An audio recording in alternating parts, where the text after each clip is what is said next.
अब हम बात कर रहे हैं बेटा सर्कुलर परम्यूटेशन की। नाउ जब आप एक लाइन में अरेंज करते हो, लाइन में जब चीजों को अरेंज किया जाता है, सुनना जरा ध्यान से, अगर मैं आपको 3 नंबर्स दूं या 3 डिफरेंट लोग दूं ABC, तो इनको अरेंज करने का तरीका आप बोलोगे 3 फैक्टोरियल, और वो 3 फैक्टोरियल मतलब टोटल 6 तरीके। और वो 6 तरीके कौन से हैं ये देखो, यहां सामने लिख के दिखा रहा हूं।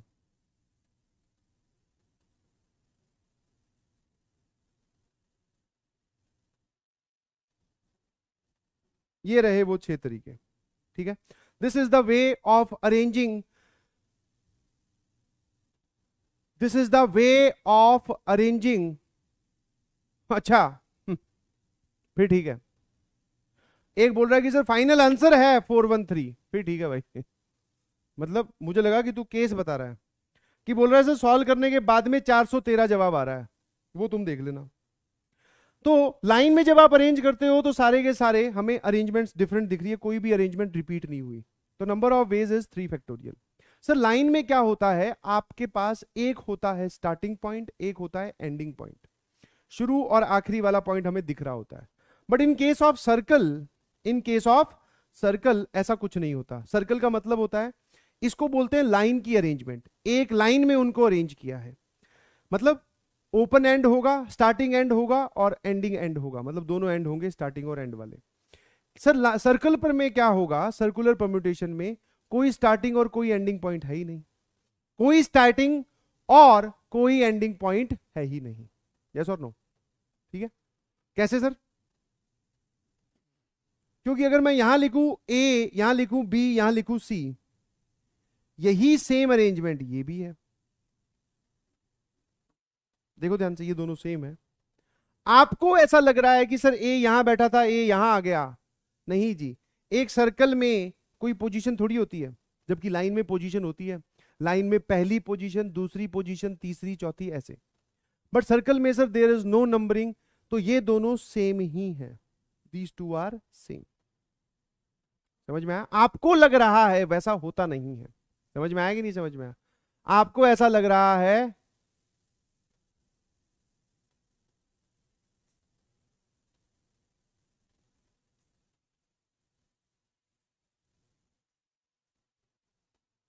क्या लिखे जा रहे हो यार?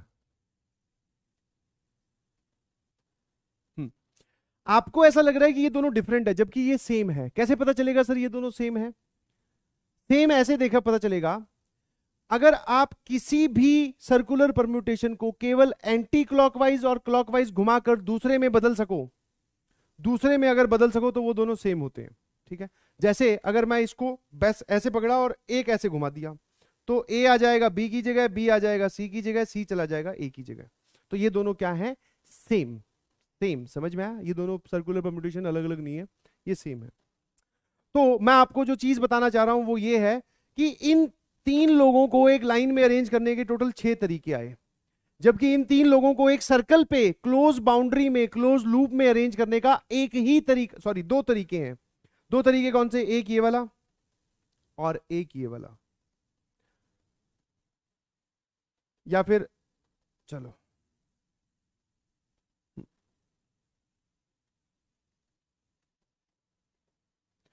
एक ये वाला तरीका और एक ये वाला तरीका, इसके अलावा तुम चाहे कोई सा बना लो वो सेम होगा, दोनों में से किसी एक के। समझ में आया?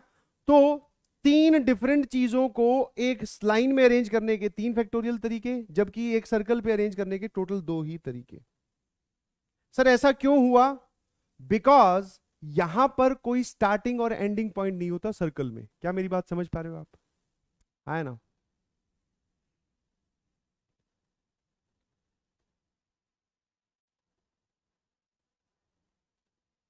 समझ गए कि नहीं समझे? कोई परेशानी है? No sir. नाउ तो सर फिर डायरेक्टली हमें ध्यान क्या रखना है ये बताइए प्लीज। ना पढ़ो फटाफट। पहली चीज क्या है?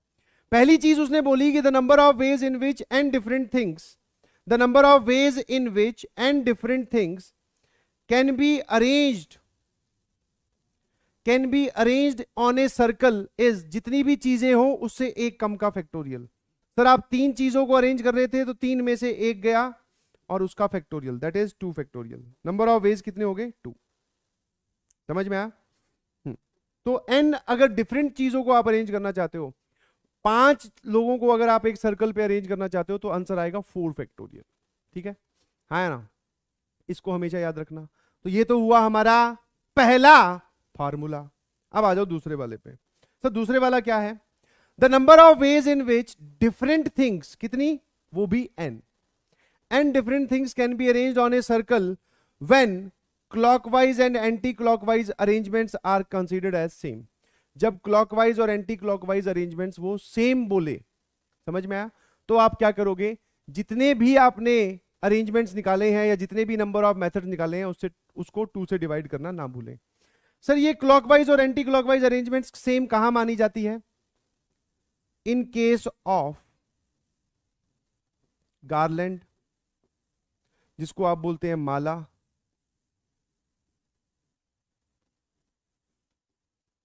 नेकलेस, एक ही बात है।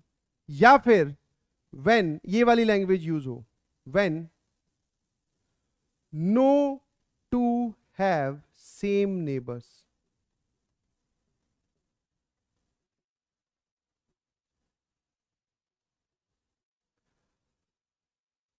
ठीक है, क्लॉकवाइज और एंटी क्लॉकवाइज अरेंजमेंट सेम कैसे मानी जाती है?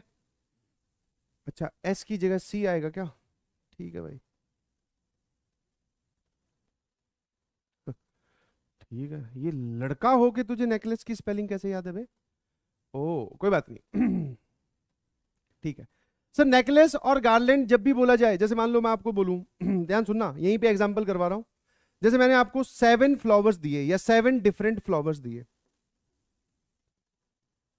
7 डिफरेंट फ्लावर्स, मैंने बोला इनसे नंबर ऑफ गार्लैंड्स आप कितने बना सकते हो यूजिंग ऑल। गार्लैंड्स का मतलब होता है बेटा माला, फूलों की माला बोल दो या कोई भी माला बोल दो।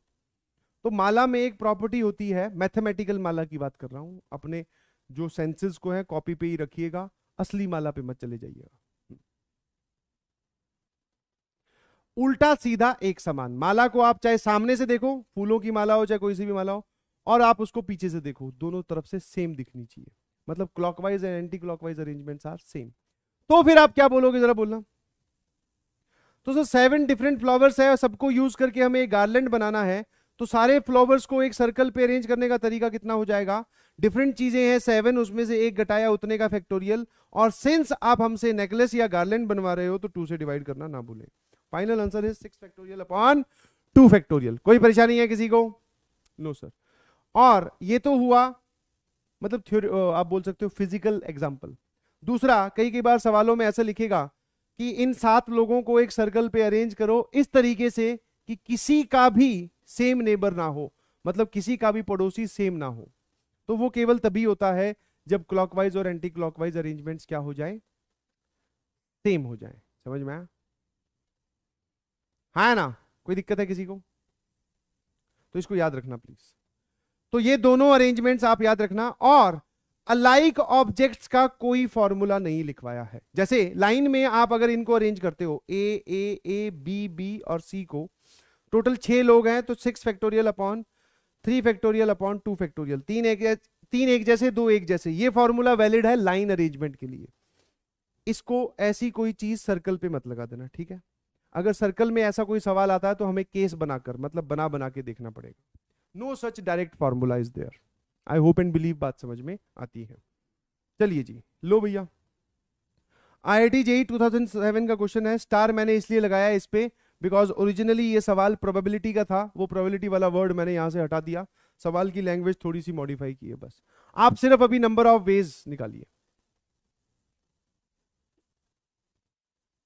एक लिख रहा है सर आज आप गुस्से में क्यों लग रहे हो, आपका मूड ऑफ है क्या? हाँ जी है, बिकॉज तुम जो कमेंट कर रहे हो वो देखकर, क्योंकि इतना पढ़ाने के बाद में भी कुछ लोग लिख रहे हैं कि सर ये क्या है वो क्या है, तो मेरे को ऐसा लग रहा है कि अब फटाफट, ये तो एडिशनल ही है, नहीं भी पढ़ाऊं तो तुम क्या कर लोगे, है ना?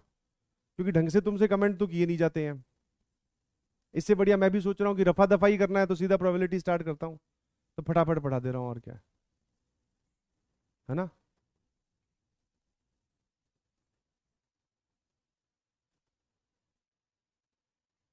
मुझे तो यही लग रहा है ठीक, बाकी तुम देख लो।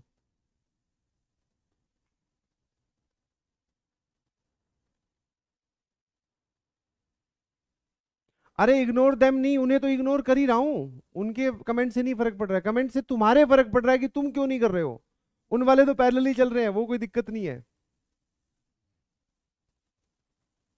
हाँ, तुम इन्वॉल्व नहीं हो ना एक्स्ट्रा एफर्ट में, नहीं समझे। एक तरफ से, एक ही तरफ से ढोल बजाया जाए तो बढ़िया नहीं बजता, दोनों तरफ से, समझ में आया।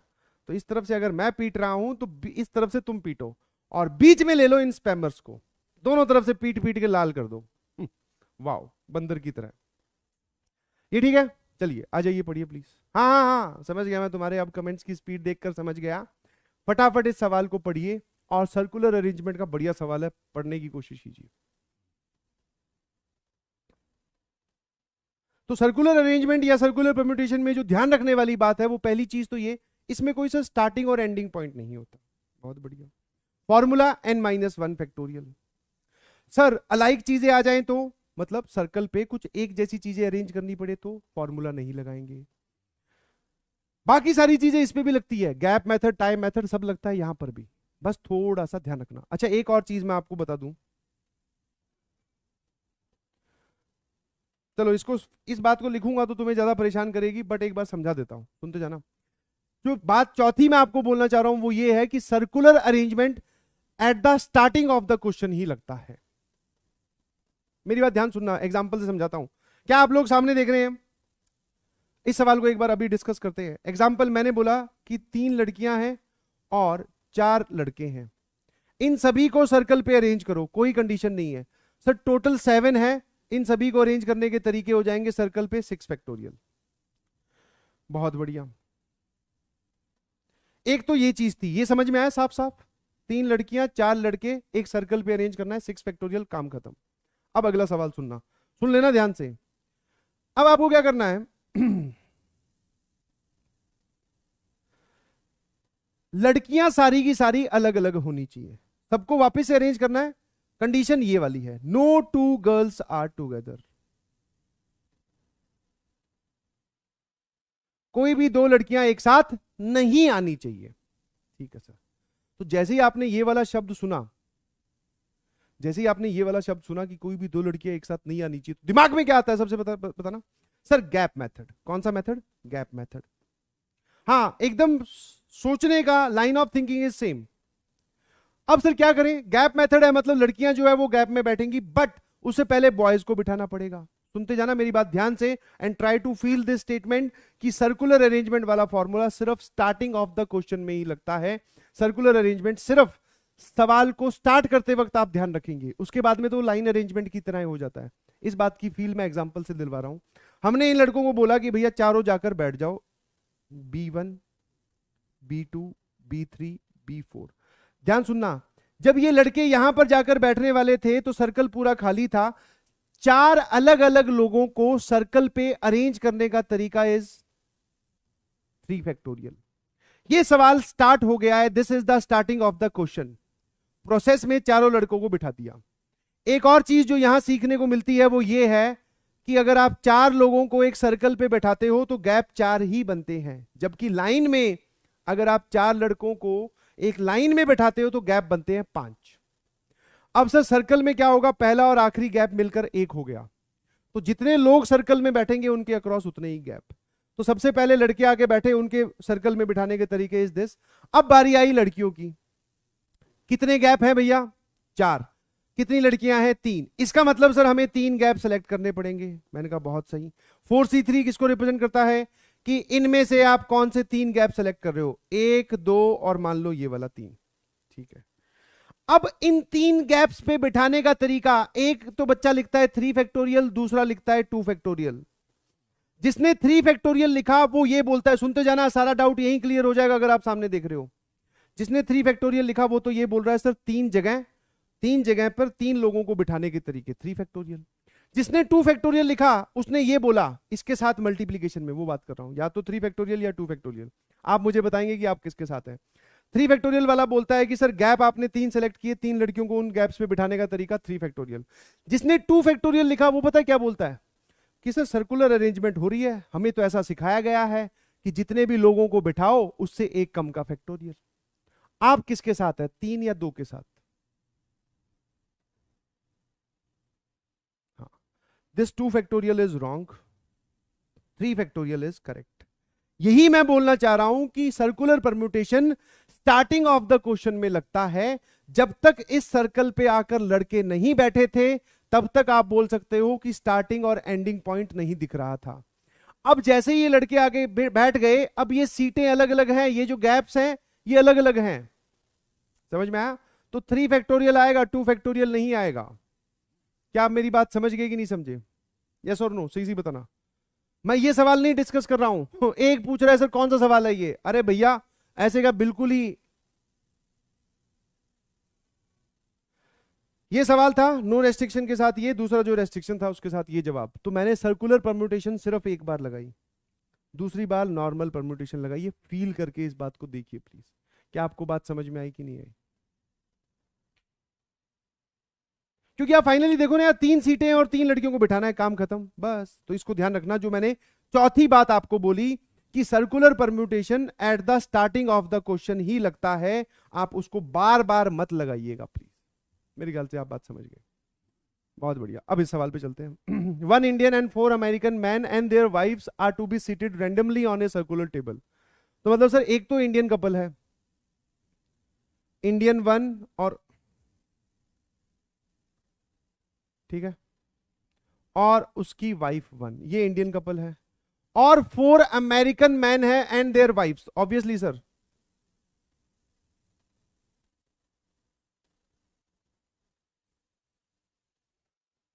यहां पे आ जाएगा A1 और इसकी वाइफ को बोल दे रहा हूं A1 dash.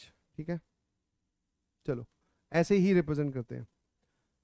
Indian couple I1 dash और American couple A1 dash, A2 dash, A3 dash. Dash जिस पे लगा हुआ है बेटा वो इनकी वाइफ्स है करस्पॉन्डिंग। ठीक है, लड़ाई मत करवा देना प्लीज। सर टोटल 5 कपल्स है, मतलब total in total we have 10 persons, 5 आदमी 5 औरतें। यस और नो? एक पूछ रहा है वाइफ्स क्या है सर? बहुत बढ़िया। क्या धरती पे कल ही आए हो क्या? मतलब कल ही पैदा हुआ है या फिर कल ही आया क्या आगमन? क्या पता वो जादू की तस्तरी आई हो। बेटा प्लूरल फॉर्म होते हैं, प्लूरल फॉर्म ऑफ वाइफ। ठीक है, हाँ, क्योंकि ये आपको शब्द कहीं पे दिखाई नहीं देता, क्योंकि एक ही वाइफ होती है सबकी। ठीक है, तो ये VES वाली चीज आपको दिखाई नहीं देती। ठीक है, आया ना? ये समझ में आ गया? अब यहां आगे पढ़ते हैं। The number of ways in which Indian man is seated adjacent to his wife. बिल्कुल सही, अलग नहीं बैठ जाना। ठीक है, and each American man is also seated adjacent to his wife. मतलब सर ये सब लोग अपनी अपनी वाइफ के साथ बैठेंगे, एडजेसेंट टू हिज वाइफ। आया ना? ठीक है, नंबर ऑफ वेज पूछा है। ठीक है भैया, अब सुनना जरा ध्यान से। सर ये रहा सर्कल। जब आपने ये बोला कि सर ये वाइफ के साथ ही बैठेंगे, इसका मतलब इनका एक एक ग्रुप बना देंगे। बिल्कुल, क्योंकि ये अलग तो नहीं हो सकते, भगवान ने मिलाया है तो अलग तो नहीं हो सकते। अब मेरी बात ध्यान सुनिएगा प्लीज। अगर मैं आपसे पूछूं नंबर ऑफ वेज, तो आप नंबर ऑफ वेज में क्या बोलोगे? आप इन टोटल 10 लोगों को यहां पर अरेंज कर रहे हो कि 5 को? 10 लोगों को अरेंज कर रहे हो कि 5 को? ये बताओ। लोगों शब्द यूज करना गलत हो जाएगा। आप ये बताइए 5 को या 5 ऑब्जेक्ट्स को या 5 यूनिट्स को बिठा रहे हो या 10 यूनिट्स को बिठा रहे हो? पहले ये बताओ। 5, बिकॉज सर वो दो तो आपने बांध दिए, टाई मेथड, दोनों एक साथ रहने चाहिए उसने बोला है। तो अगर 5 चीजों को एट द फर्स्ट, अब यहां कोई नहीं बैठा, 5 चीजों को एक सर्कल पे बिठाना हो तो 5 से 1 का कम फैक्टोरियल, दैट इज 4 फैक्टोरियल। ठीक है, जस्ट इमेजिन द सिनेरियो कि ये लोग यहां पर आके बैठ गए। I1 बैठा है, उसके साथ I1 डैश बैठा है, मतलब बैठी है। A1 dash, A2 dash, A3 dash, और यहां आ गया सर A4 और A4 डैश। ये सर्कल पे ऐसे आके बैठ गए पांचों। नाउ अब बात आती है, अगर इनको एक साथ ही बैठना है, सुनना जरा ध्यान से, अगर ये दोनों हस्बैंड वाइफ आपस में अपनी अगर चेयर इंटरचेंज करें, बाकी सबको ऐसे ही बैठा रहने दो, इनको देखो, अगर ये दोनों आपस में अपनी चेयर इंटरचेंज करें तो जो हमें कंडीशन दी गई है, क्या उसमें कुछ प्रभाव पड़ेगा, कुछ इफेक्ट होगा, क्या कुछ चीजें खराब हो जाएंगी? नो सर, क्योंकि अगर ये दोनों अपनी चेयर्स इंटरचेंज करते हैं तो अभी भी एक साथ बैठे हैं। ठीक है भाई। इनटू टू, जब इंडियन कपल ने अपनी जगह बदली, सर ये सेम काम तो अमेरिकन कपल भी तो कर सकता है। सर ये तो ये और ये भी कर सकता है। फाइनली क्या लिखूं ये बताओ? 2 की पावर 5। 2 की पावर 5 किस वजह से आया, इस चीज को याद कर लीजिएगा, मतलब याद क्या कर लीजिएगा, समझ लीजिएगा अच्छे से।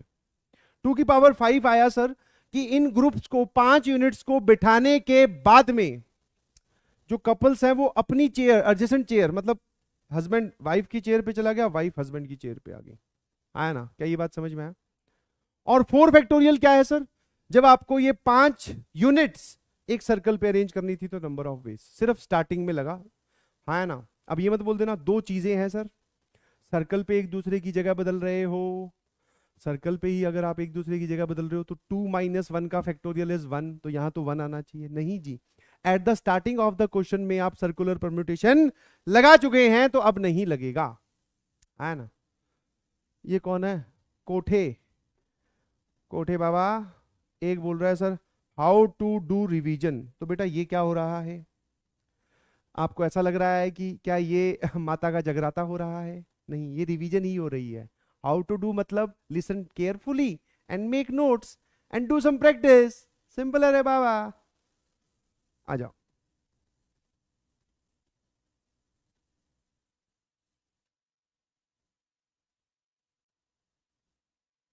यस और नो? क्रिस्टल क्लियर है एकदम? हाँ जी। फटाफट अब आते हैं ऑल पॉसिबल सिलेक्शंस। मेरी बात ध्यान सुनिएगा प्लीज। क्या है ये सिनेरियो, मैं समझा देता हूं।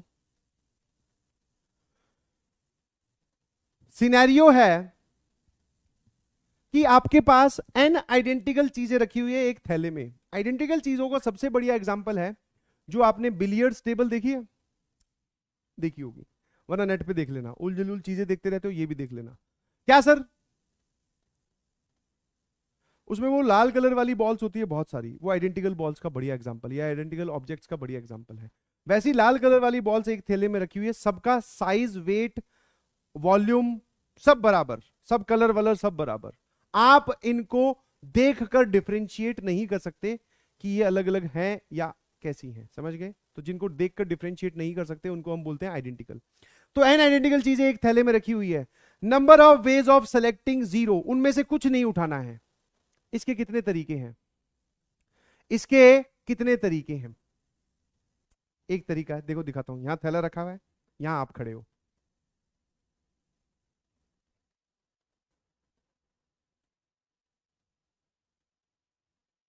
तरीके की फील आएगी नहीं, बिकॉज ये मैं जब बोलता हूं ना number of ways of selecting 0, और जिसके आगे मैं ये लिख देता हूं number of ways of selecting 0 things, कोई भी चीज ना सेलेक्ट करने का एक तरीका होता है। वो एक लिख रहा है 0 तरीका, मैंने अभी बताया तो सही कौन सा तरीका। देख सामने थैला रखा हुआ है, हाथ ऐसे ही फोल्ड करके जा, या फिर यहां पे खोल के जा, वहां गए थैले के पास, वापस आ गए। कैसा लगा तरीका? सर बहुत बढ़िया। समझ में आया? तो जो लोग, हाँ, क्योंकि ये एक मुद्दा बन जाता है डिस्कशन का, सर 0 चीजें सेलेक्ट करने का कौन सा तरीका होता है? अभी करके दिखाया तेरे को वही, हाँ है ना? अब ठीक है, हाँ अब फिर मत पूछना, ठीक है। Number of ways of selecting 1 thing, एक चीज उठा के लानी है। नाउ ऑलवेज रिमेंबर, जब भी ये वाला शब्द आपको दिखाई दे, आइडेंटिकल थिंग्स की जब बात हो, जब आइडेंटिकल थिंग्स की जब बात हो तो ओनली अमाउंट मैटर्स। जब डिफरेंट चीजें होती है, जैसे मान लो मैं आपके सामने 5 चॉकलेट रख दूं, ठीक है, और मैं बोलूं कि कोई भी 2 चॉकलेट उठाओ, पांचों की पांचों चॉकलेट अलग अलग हैं, ठीक है, और मैं आपको बोलूं कि चॉकलेट उठाओ, पांचों की पांचों चॉकलेट अलग अलग है, मैंने सिर्फ आपको ये कमांड दी कि चॉकलेट उठाओ। ऐसे तो मैं जानता हूं तुम लोगों को पांचों की पांचों उठाओगे, बट सर फिर आपके पास बच्चा एज ए स्टूडेंट डरते हुए कहीं थप्पड़ नहीं आ जाए, सर कितनी उठानी है? मैं बोलूंगा 2। फिर सर कौन सी उठानी है? तो 2 सवाल उत्पन्न हुए, एक तो कितनी और एक कौन सी, in case of different things. जब चीजें एक जैसी हो जाती हैं, पांचों की पांचों चॉकलेट एक जैसी होती तो तब एक ही सवाल होता कि कितनी उठानी है सर चॉकलेट, क्योंकि कौन सी उठानी है तो फिर तो बट ओ समझ गया सर, यही उठानी है, समझ गए। तो जब चीजें आइडेंटिकल होती है तो we have only one question in mind कि अमाउंट बताइए आप तो, और चीजें जब डिफरेंट होती है तो दो सवाल होते हैं, अमाउंट मतलब कितनी, और विच कौन सी, कितनी और कौन सी, समझे कि नहीं समझे।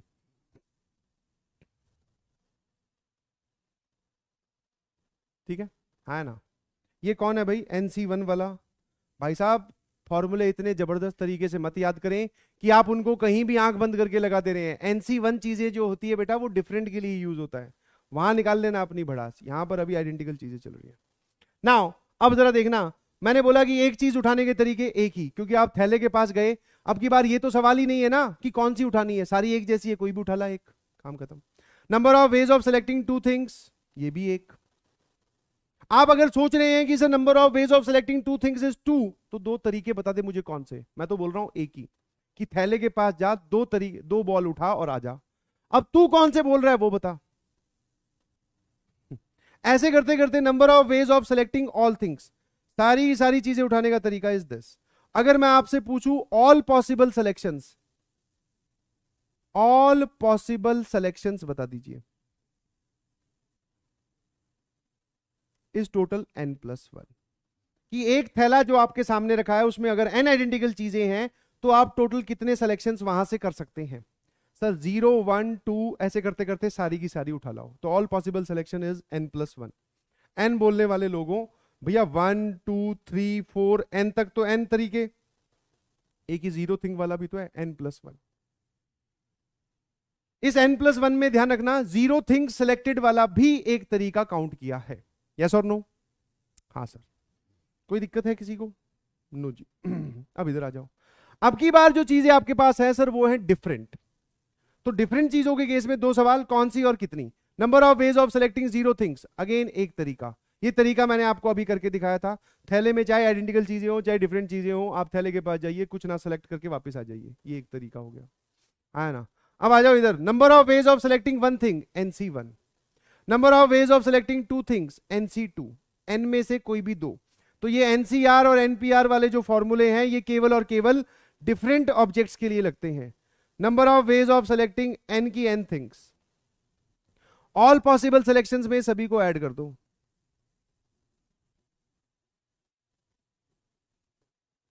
और इसको आप लिखिएगा NC1 इज मतलब 1 is as same as NC0, तो ये लिखा हुआ बेटा NC0 प्लस NC1 NC2 कहां तक, डॉट डॉट डॉट NCN तक, इसी का ही पूरा नाम होता है 2 की पावर n, मतलब इसका सम आता है बाइनोमियल थ्योरम की मदद से 2 की पावर n।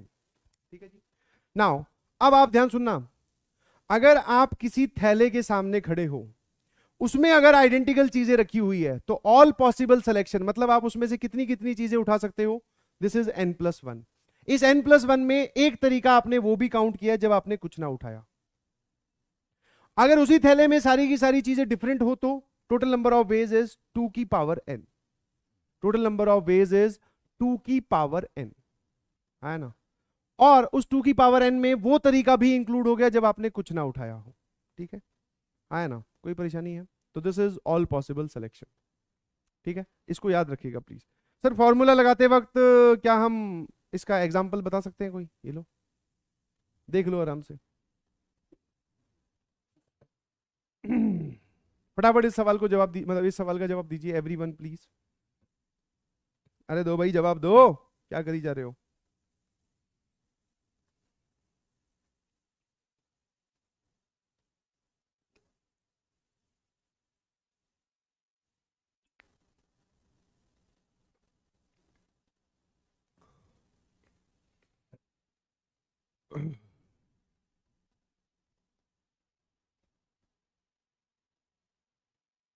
हाँ जी, क्या है जरा बोलना। assuming the balls to be identical except for difference in the colors, the number of ways in which one or more balls can be selected out of। अब की बार 3 थैले रखे हुए, ध्यान रखना, इसमें 10 व्हाइट बॉल्स है थैले 1 में, तो दूसरे थैले में 9 ग्रीन बॉल्स है, और तीसरे थैले में 7 ब्लैक बॉल्स हैं। ठीक है, आपको क्या करना है कि ये वो बोल रहा है, देखो ये आपस में तो दिख ही रहा है, ये ग्रीन है, ये ब्लैक है, ये व्हाइट है, तो ये आपस में तो डिफरेंट है। बट अगर इन 10 व्हाइट बॉल्स की बात करें तो ये आपस में कैसी हैं? आइडेंटिकल। ये 9 ग्रीन बॉल्स आपस में कैसी हैं? आइडेंटिकल। 7 ब्लैक बॉल्स आपस में कैसी हैं? आइडेंटिकल। अब जो सवाल है वो ध्यान सुनना, आप यहां पे खड़े हो, आपको एक कमांड दी गई, आपको एक कमांड क्या दी गई ये बताओ। द नंबर ऑफ वेज, मेरे को सवाल पढ़ के बताना, मैं इसको लैंग्वेज में कन्वर्ट करूंगा हिंदी में, आप मुझे बताएंगे कि कौन सा जवाब सही है। मतलब हम सवाल समझ रहे हैं, ऑप्शंस की तरफ मत ध्यान दे। वन और मोर बॉल्स कैन बी सिलेक्टेड। ठीक है, मतलब इस लैंग्वेज का मुझे एक मतलब तो ये समझ में आता है कि कम से कम हर एक रंग की एक बॉल उठा लेना। कि एक मतलब इस लैंग्वेज को मैंने पढ़ा, एक बात तो मुझे ये समझ में आई कि कम से कम हर एक कलर की एक बॉल उठा लेना। दूसरी चीज मुझे ये समझ में आई, या फिर ये हो सकता है कि कम से कम एक बॉल उठा लेना, कलर नहीं बोला, कम से कम एक बॉल उठा लेना। तो कौन से वाला ऑप्शन है? ए मतलब पहले वाला या दूसरा? बोलो। मतलब यहां जो लिखा हुआ उसने ये बोला है कि कम से कम हर एक कलर की एक बॉल उठा लेना, या फिर कम से कम एक बॉल उठा लेना। सर उसने लिखा है वन और मोर बॉल इज सेलेक्टेड, मतलब एक से ज्यादा बॉल सेलेक्ट होनी चाहिए, मतलब कि कम से कम एक बॉल उठा लेना। ठीक है, मान लो हम इस थैले के पास गए, इसके ऑल पॉसिबल सिलेक्शंस बताइए। यहां से हमने प्रोसेस स्टार्ट किया, हम 10 बॉल्स रखी हुई हैं, उनमें से एक उठा सकते हैं, 0 उठा सकते हैं, 5 उठा सकते हैं, 7 उठा सकते हैं। All possible selection is 10+1। काम खत्म नहीं हुआ, हम अगले थैले पे जा रहे हैं। दैट मीन सर अभी प्रोसेस चल रही है, तो नंबर ऑफ वेज होंगे मल्टीप्लाई। इस थैले पे आए sir, total number of identical balls are 9, total possible selection is 9+1।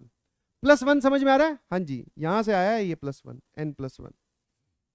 फिर हम अगले थैले पे गए, अभी भी काम नहीं खत्म हुआ, तो सर दिस इज 7+1। बट अगर आपने इन्हीं को ही मल्टीप्लाई कर दिया तो +1+1+1 में एक केस ऐसा भी हो सकता है जब आपने यहां से भी कुछ नहीं उठाया, इस थैले में से भी कुछ नहीं उठाया, और इस थैले में से भी कुछ नहीं उठाया, तो इनमें से फाइनली आप एक माइनस कर दो। सर ये कौन सा तरीका है? जब आप तीनों थैलों के आगे से ऐसे गुजर गए, हैंड फोल्डेड थे, थैला 1, थैला 2, थैला 3, क्योंकि जब आप ऐसे गुजरे तो आपके हाथ में एक भी बॉल नहीं है, और वो बोल रहा है कि कम से कम एक बॉल सेलेक्ट होनी चाहिए। This is our answer. कितना हो गया भैया? 11 × 10 × 8 - 1, 880 - 1, 879। ऑल पॉसिबल सिलेक्शन का मतलब समझ में आया? हाँ जी। चलो इसमें एक चीज और ऐड कर देता हूं। अब जो मैं चीज पूछ रहा हूं आपसे, अब की बार आपको जो कमांड दी गई है वो कमांड है कि कम से कम हर एक कलर की एक बॉल उठा लेना, कम से कम हर एक कलर की एक बॉल उठा लेना। अब ये वाली है, तो ये सवाल का जवाब तो हो गया, at least 1 ball of each colour, at least 1 ball of each colour, हर एक रंग की कम से कम एक बॉल। अब हम गए पहले थैले के पास, अब की बार मैं यहां पर 10+1 लिखूं या सिर्फ 10 लिखूं? जल्दी से बताइए प्लीज, है ना? 10+1 लिखूं या 10 लिखूं प्लीज? सर 10। क्यों? क्योंकि अब की बार हमें इसमें से 0 सिलेक्शन काउंट नहीं करना है, तो इसके लिए 10, इसके लिए 9, इसके लिए 7, आंसर आ जाएगा सर 630। ये किसी और सवाल का जवाब है जिसकी लैंग्वेज ये रही, at least 1 ball of each colour. आया ना? कोई दिक्कत है किसी को? समझ में आया? टोटल पॉसिबल सिलेक्शन किसको बोलते हैं? अगर सर ये सारी बॉल्स आपस में डिफरेंट होती तो कुछ नहीं, सिर्फ इतना सा बदलता, यहां मैं लिखता 2⁻10, 2⁻9, यहां लिखता 2⁻7, बस फॉर्मूला वही है। क्या आपको इस चीज की feel I? What is all possible selections? Yes. ना अगली कहानी जो है that is very useful, obviously ये काम आती है, बिकॉज जब आप केसेस वगैरह बनाते हो तो division into groups and distribution of groups वाली काम आता है। यस और नो? एक बात सही से बताना यार, तुम्हें कुछ समझ में आ रहा है कि नहीं आ रहा है? बिकॉज मैं समझाया एकदम तसल्ली से रहा हूं, घबराइएगा नहीं, कोई भी चीज छोड़ नहीं रहा हूं। अच्छा, अभी जो चीज छोड़ रहा हूं, जैसे डिवीजर वाली चीजें नहीं बताई, और वो जो होती है geometrical, number of straight lines, number of regions count करने, वो नहीं बताए, तो इनका अभी प्रोबेबिलिटी में कोई यूज नहीं है। आपको बेसिक पीएनसी मजबूत करनी है।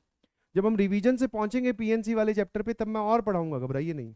मैंने आपको बहुत पहले भी बोला था, मैं आज फिर बोल रहा हूं कि आपकी जो रिवीजन है उसकी जिम्मेवारी हम पर है, और हम रिवीजन बड़े धूमधाम से करवाएंगे, बिलीव मी, है ना? ठीक है, तो अभी सिर्फ वो पढ़ाया जा रहा है जिससे तुम्हें प्रोबेबिलिटी में कोई तकलीफ ना आए। थोड़ा सा आप एक बार इस ढल जाओ इसमें, ठीक है? तो इस पे ध्यान रखिएगा प्लीज, ठीक है? मुझे पता है मैंने क्या छुड़वाया, आप मत दिमाग लगाइए कि सर आपने डिवीजर वाले नहीं बताए, आप इसमें डी अरेंजमेंट भी नहीं बताओगे, आप ये number of straight lines, number of rectangles, square count करने नहीं बताओगे, sum of the digits of the numbers नहीं बताओगे, rank of a word in a dictionary नहीं बताओगे। ये पता है मुझे। कब बताओगे सर फिर ये? पेशेंस रखिए, ठीक है? आ जाइए प्लीज, सामने देखिए ना। अब उसने बोला for different division into group, समझ में आ रहा है? ग्रुप्स में बांटना है डिफरेंट चीजों को। मेरी बात ध्यान सुनिएगा please. When group size is different, मैं एग्जांपल से समझाना चाहूंगा इस बात को। हेलो हेलो हेलो, सामने देखिएगा। मान लो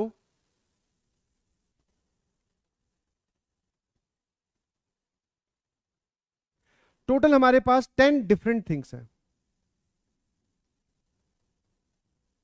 टोटल कैसी थिंग्स है बेटा? 10 डिफरेंट थिंग्स हैं।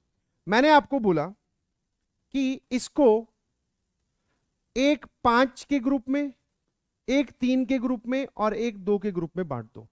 डायरेक्टली आप यही समझने की कोशिश कीजिएगा, मैं लैंग्वेज भी यही समझा रहा हूं। वी हैव 10 डिफरेंट थिंग्स, हमें एक ग्रुप बनाना है 5 का, एक ग्रुप बनाना है 3 का, और एक ग्रुप बनाना है 2 का। So what do you mean by group size is different? हर एक ग्रुप में जो अमाउंट है वो अलग अलग है, 5 3 2। तो नंबर ऑफ वेज आप क्या बोलेंगे जरा बताना? नंबर ऑफ वेज, जितनी भी चीजें हैं उतने का factorial divided by group size जो है उतने के फैक्टोरियल से डिवाइड करना स्टार्ट करें। ठीक है, आप इसको बेसिक से भी जा सकते हैं। कैसे? सर 10 में से पहले 5 सेलेक्ट कर लो, बहुत बढ़िया। पीछे बची 5, 5 में से 3 सेलेक्ट कर लो। सर पीछे बचेंगी 2, उनका अलग एक ग्रुप बन गया। तो ये भी यही लिखा हुआ है बेटा, 10 फैक्टोरियल अपॉन 5 फैक्टोरियल 5 फैक्टोरियल, और 5c3 कितना होता है? 5 फैक्टोरियल अपॉन 3 फैक्टोरियल 2 फैक्टोरियल। तो 5 फैक्टोरियल कैंसिल हो गया। ये ध्यान से देखिए, जो लिखा हुआ है वही मैंने यहां लिखा है। ठीक है, तो ये पहला केस जो है ये वो केस है जब हम ग्रुप साइज अलग अलग रख रहे हैं। आई होप एंड बिलीव ये समझ में आ गया होगा कि ग्रुप साइज से आप क्या बोलना चाह रहे हो। सबका अलग अलग ग्रुप साइज है, आया ना? आया ना?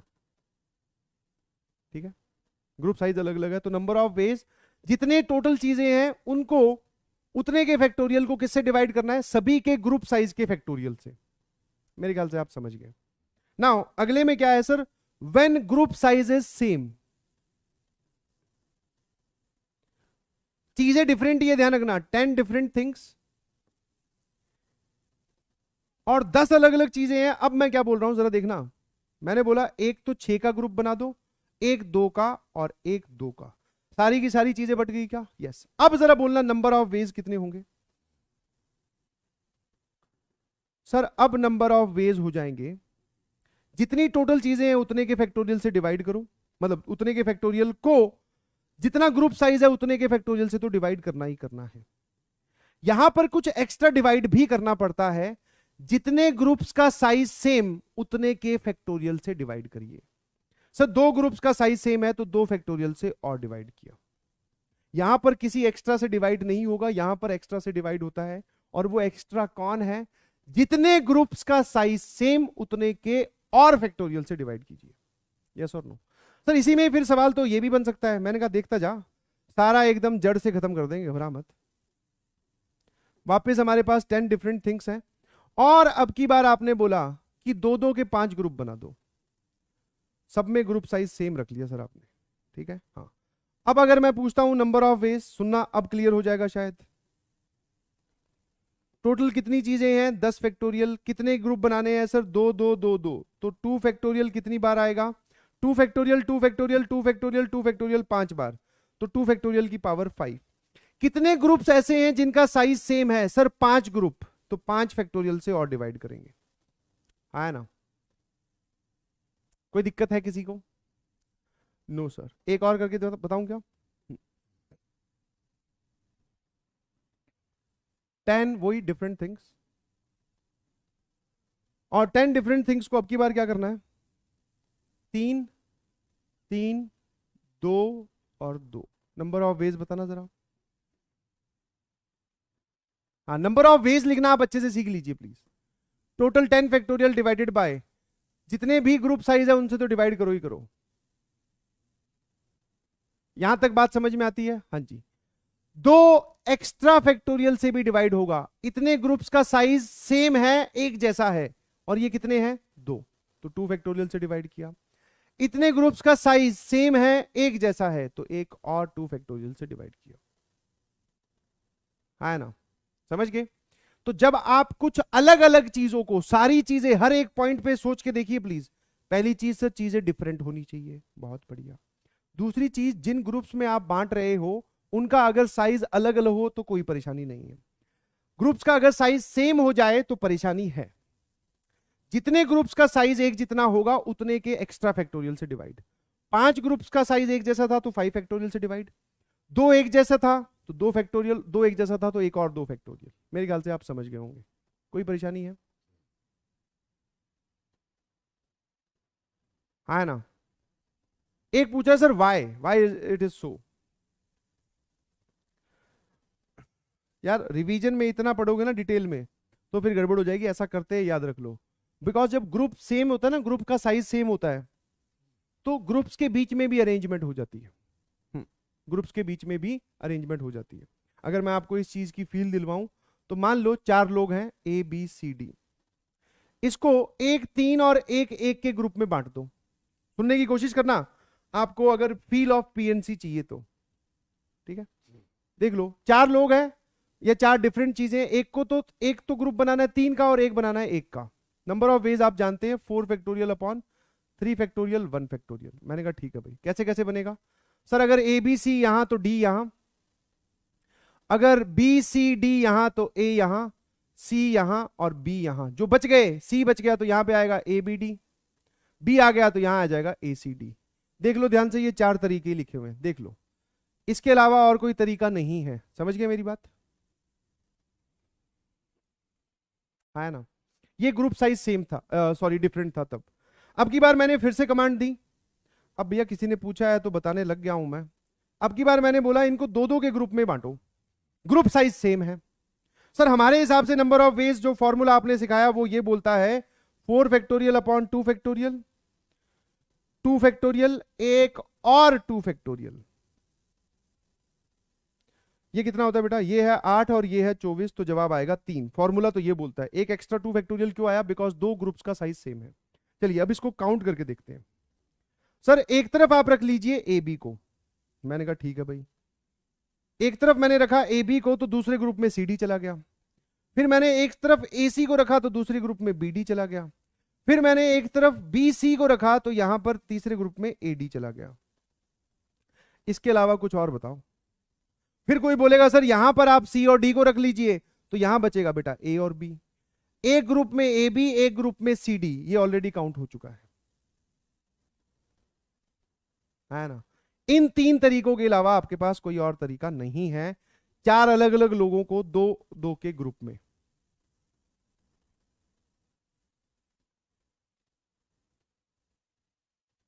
इन 3 के अलावा और कोई तरीका नहीं है तो बता दो। और ये 3 कहां से निकल गया? डायरेक्टली फॉर्मूला से भी। कोई दिक्कत है?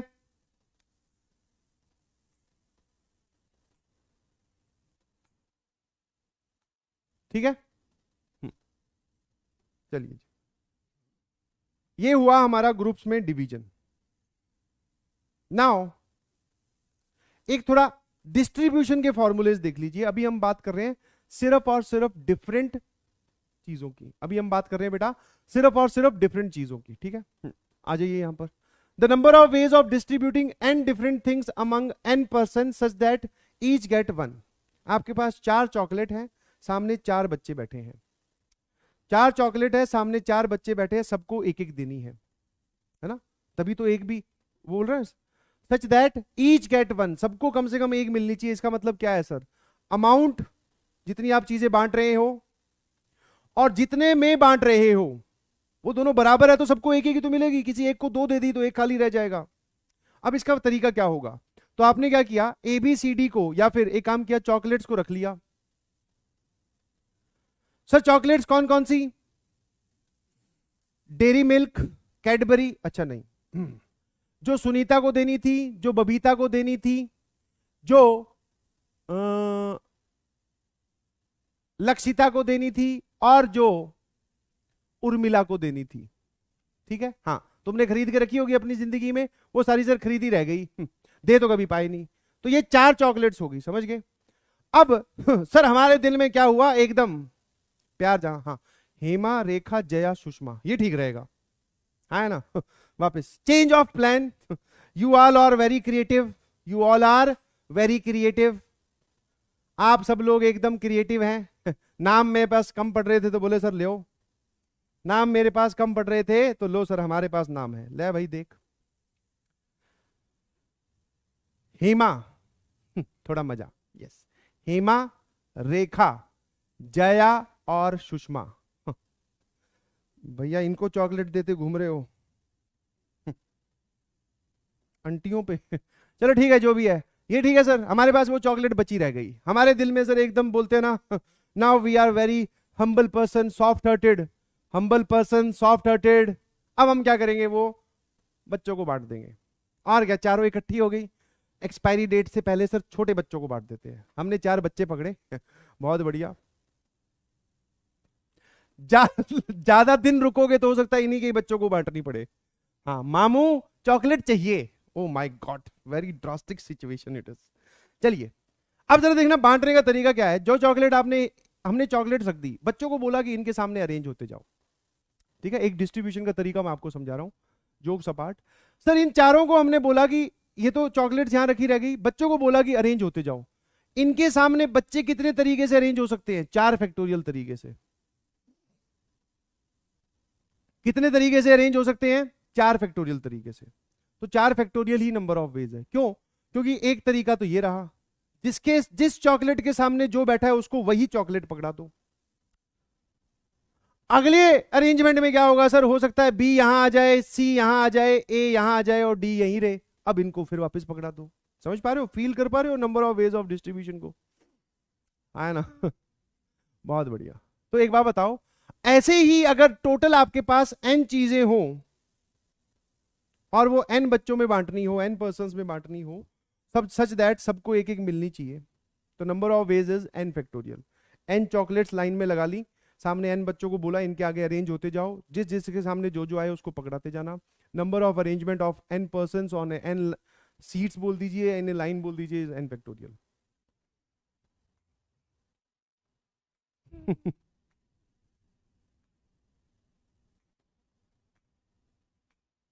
ठीक है, आ जाओ। Number of ways of distributing n different things among r person, no restriction. हाँ, ताजा ताजा ही हुआ है सर कुछ। कैसे? किसी के घर गए थे, 4 चॉकलेट लेके, नहीं लिया किसी ने भी। तो अब हमारा एटीट्यूड थोड़ा अलग है। अब हम बच्चे तो सामने बैठे हैं, बट हमारे दिल में हम्बलनेस तो नहीं है, बट साथ में गुस्सा भी है। हम तो वो चॉकलेट बस दफा करना चाहते हैं अपनी जिंदगी। हमने पहली चॉकलेट उठाई, कितने ऑप्शंस है बांटने के? सामने कितने बच्चे? 4, किसी भी एक को पकड़ा दो। दूसरी चॉकलेट फिर उठाई, फिर फेंक दी, जिसने कैच की उसी की। तो हो सकता है जिसने पहले वो चॉकलेट कैच की थी, दूसरे ने दूसरी चॉकलेट भी उसी ने कैच की। नो रेस्ट्रिक्शन का मतलब होता है कि किसके पास कितनी चॉकलेट जा रही है, या कोई खाली रह रहा है या नहीं रह रहा, हमें उससे कोई लेना देना नहीं है। समझ गए? तो एक बार बताओ, number of ways of n different things, मतलब टोटल आपके पास n चॉकलेट्स है और r बच्चों में बांटनी है। पहली चॉकलेट उठाई, कितने ऑप्शंस है बांटने के लिए? r। बांट दी, किसी भी एक को पकड़ा, यार ऑप्शंस है बट किसी एक को देंगे। अब अगले पे दूसरी चॉकलेट फिर निकाली, कितने ऑप्शंस हैं? सर जिसको पहले मिली थी चॉकलेट, क्या उसको फिर से दे सकते हैं? हाँ जी, वी हैव नो रेस्ट्रिक्शन। हो सकता है सारी की सारी उठाकर एक को ही दे दो, बोले हो ये चॉकलेट मेरी जिंदगी से निकाल दीजिए। दूसरी चॉकलेट के लिए भी आर, तीसरी चॉकलेट के लिए भी आर। पूरा प्रोसेस तब कंप्लीट होगा जब आप n की n चॉकलेट्स बांट देंगे। फाइनल आंसर इज r की power n। Do not confuse it with n की पावर r। हाँ, ये बहुत सारे लोग, अनमोल शर्मा जी लिख ही रहे हैं n की पावर r। बेटा r की पावर n आएगा, ध्यान से, ठीक है, थोड़ा सा ध्यान से। कोई दिक्कत है किसी को?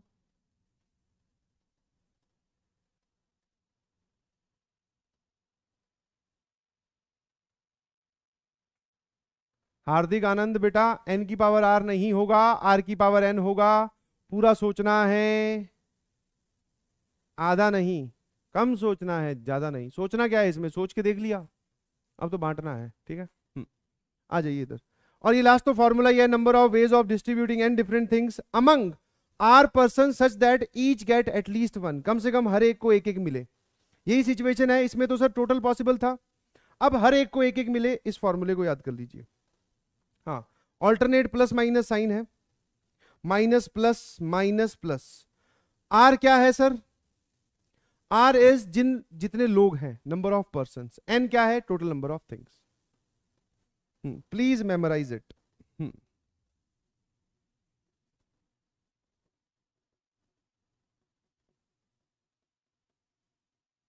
कोई दिक्कत है किसी को? No sir.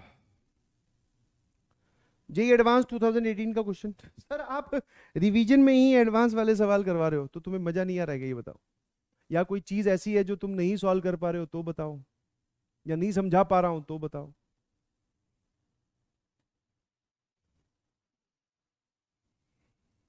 चलिए सवाल पढ़िए please, go through it's language.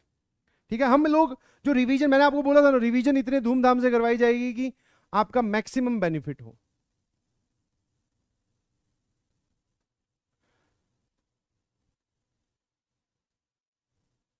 ठीक है, बहुत बढ़िया। नाउ अब एक चीज पूछ रहे हो, ऑन टू फंक्शंस किसको बोलते हैं? अरे यार, मुझे लगा तुम 12वीं क्लास के स्टूडेंट हो। एक सेकंड, कौन सा बैच चल रहा है ये पहाड़ वाला तो लक्ष्य बैच होता है रे बाबा। लक्ष्य मतलब क्लास 12th, क्लास 12th मतलब पहला chapter functions, onto into कुछ। चलो मक्कारी की तुमने सारी सीमाएं पार कर रखी एकदम। हाँ, अगर कोई बैरियर होता ना कि सर इससे ऊपर मक्कारी नहीं जानी चाहिए, तो तुम यहां काम कर रहे हो अभी। बहुत बढ़िया। देखो भाई, ऑन टू फंक्शंस किसको बोलते हैं? सेट ए से सेट बी में डिफाइन किया गया वो वाला फंक्शन, मान लो ऐसा कुछ, जिसकी रेंज और कोडोमेन बराबर हो। एक चीज तो ये होगी टेक्निकल डेफिनेशन, जिसकी रेंज और कोडोमेन क्या हो? बराबर। दूसरी चीज, जब आप कोई मैपिंग करें, जब आप कोई मैपिंग करें, जैसे ये फंक्शन कैसा है sir? This function is into. क्यों? क्योंकि कोडोमेन में एक एलिमेंट रह गया अनरिलेटेड, तो ये क्या कहलाएगा? Into function. Onto function कौन सा होता है सर? ऑन टू फंक्शन वो होता है जिसमें कोडोमेन में कोई भी एलिमेंट बचे ना, है ना? ये ठीक है।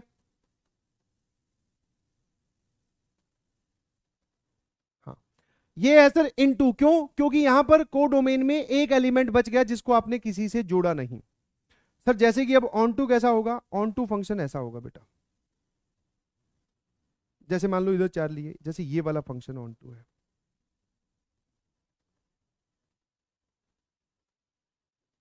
ऑन टू मतलब कोडोमेन में कोई भी एलिमेंट बचना नहीं चाहिए। क्या मेरी बात आप समझ गए?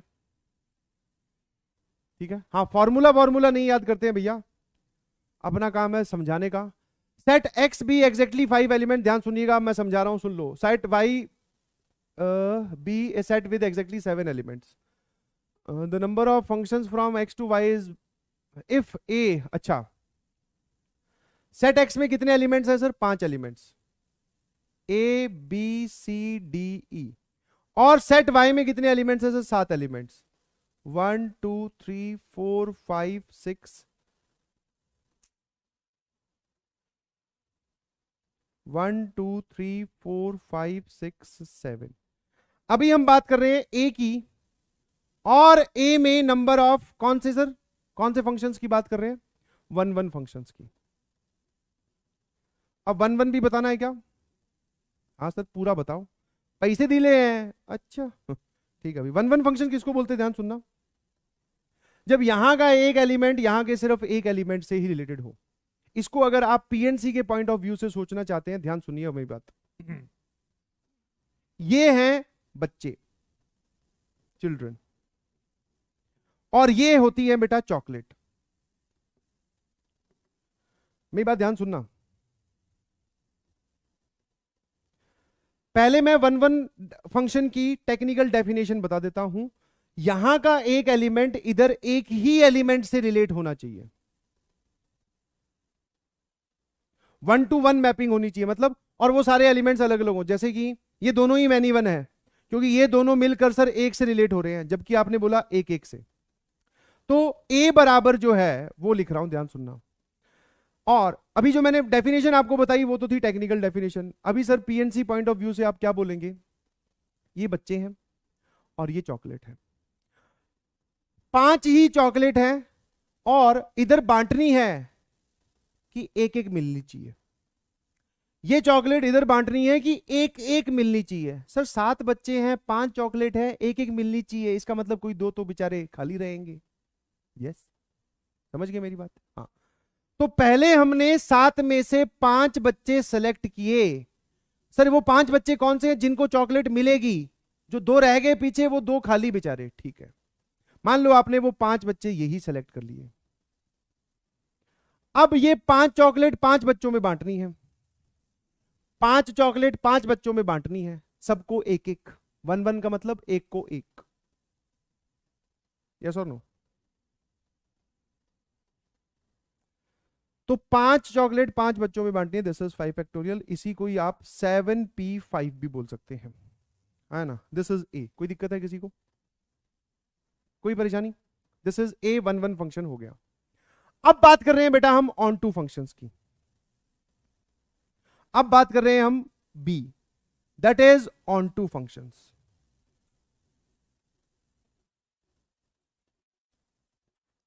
ऑन टू फंक्शंस कैसे निकालें?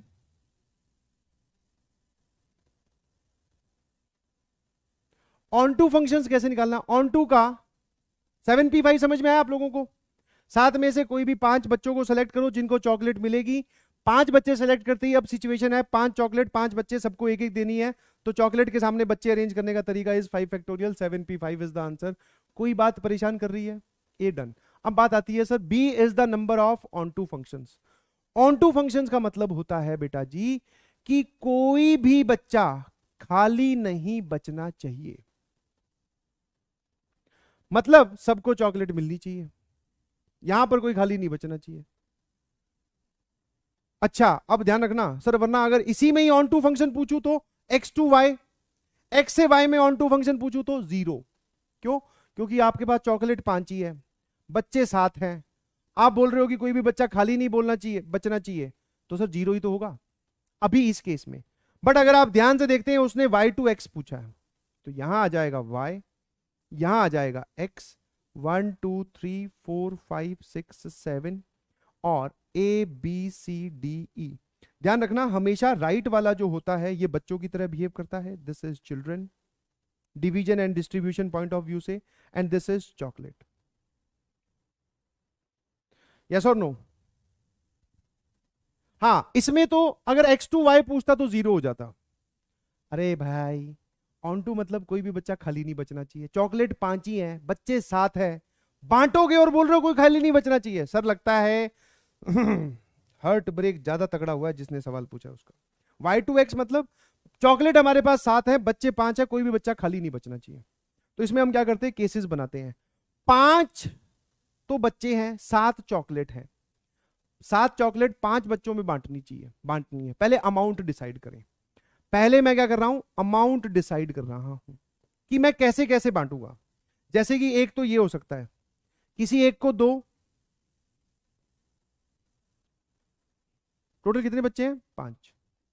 तो किसी एक को 2, बाकी सबको 1-1, मतलब 2 चॉकलेट एक को, बाकी 2 चॉकलेट एक को, और बाकी जो 3 बचे उन सबको 1-1।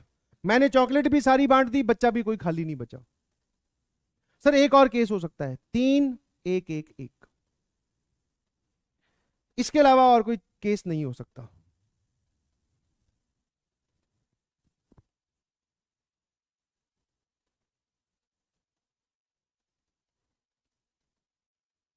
सबको एक ही मिलनी चाहिए वो सिचुएशन नहीं है, बच्चा खाली नहीं रहना चाहिए, खाली हाथ, वो सिचुएशन है। ठीक है, अब ये बात समझ में आई? हाँ जी। अब जरा देखना, फाइनल आंसर लिख रहा हूं प्लीज। आप चाहो तो ये वाला फॉर्मूला यूज कर सकते हैं। आपके पास n डिफरेंट थिंग्स हैं, r बच्चों में बांटनी है such that each get 1, n का रोल प्ले किया जाएगा चॉकलेट द्वारा, दैट इज 7, r इज 5। ये फॉर्मूला लगाओ तब भी जवाब आता है, वरना सर हमने प्रोसेस में ब्रेक करके। अब मैं लिख रहा हूं फाइनल आंसर, और फाइनल आंसर कैसे आएगा सुनना जरा ध्यान से। सर पहले इन डिफरेंट चॉकलेट्स को इतने के ग्रुप में बांटना है। मैंने कहा वाह यार, तो 7 फैक्टोरियल डिवाइडेड बाय कितने के ग्रुप में? 3, तो 1-1 फैक्टोरियल, और 2-2 फैक्टोरियल। सर कितने ग्रुप्स का साइज सेम है? 3 का। कितने ग्रुप्स का साइज सेम है? 2 का। ये is the number of veg जब आप 7 चीजों को इतने के ग्रुप में बांटोगे, कि कौन सी 2 आपने एक साथ रखी है, कौन सी 2 एक साथ, और कौन सी 1-1 अलग अलग। समझ में आया? ये इतने वेज है।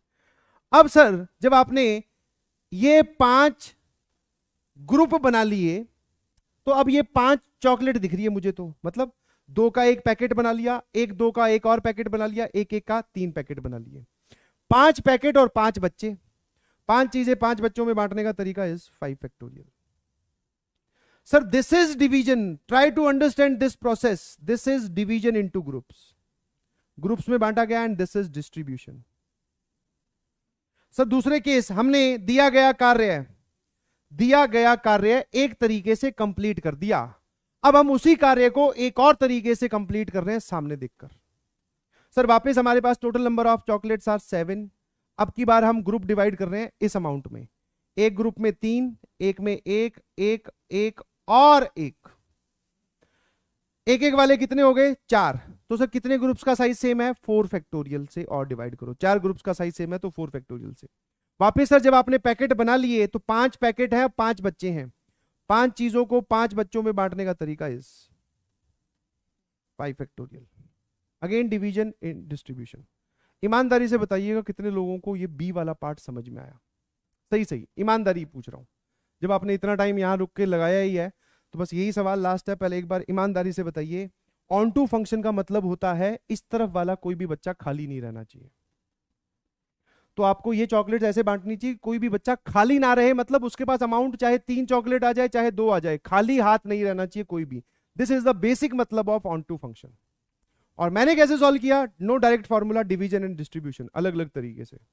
मेरे पास 7 चॉकलेट थी, 5 बच्चों को बांटनी है, तो इट इज वेरी ऑब्वियस कि भैया मैं किसी ना किसी को तो 2 दूंगा ही। तो ये 2 केस निकल के आए, केस मैंने दिमाग से सोचे हैं, कोई दिक्कत नहीं है, नो सच फॉर्मूला। आज हम बात करने वाले हैं डिस्ट्रीब्यूशन ऑफ अलाइक ऑब्जेक्ट्स। अगर आपको लो लाइट है सर, मैं दिखाई दे रहा हूं क्या?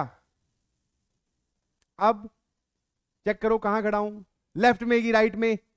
सर आपका लेफ्ट कि हमारा लेफ्ट, वो तुम बताओगे, यस और नो?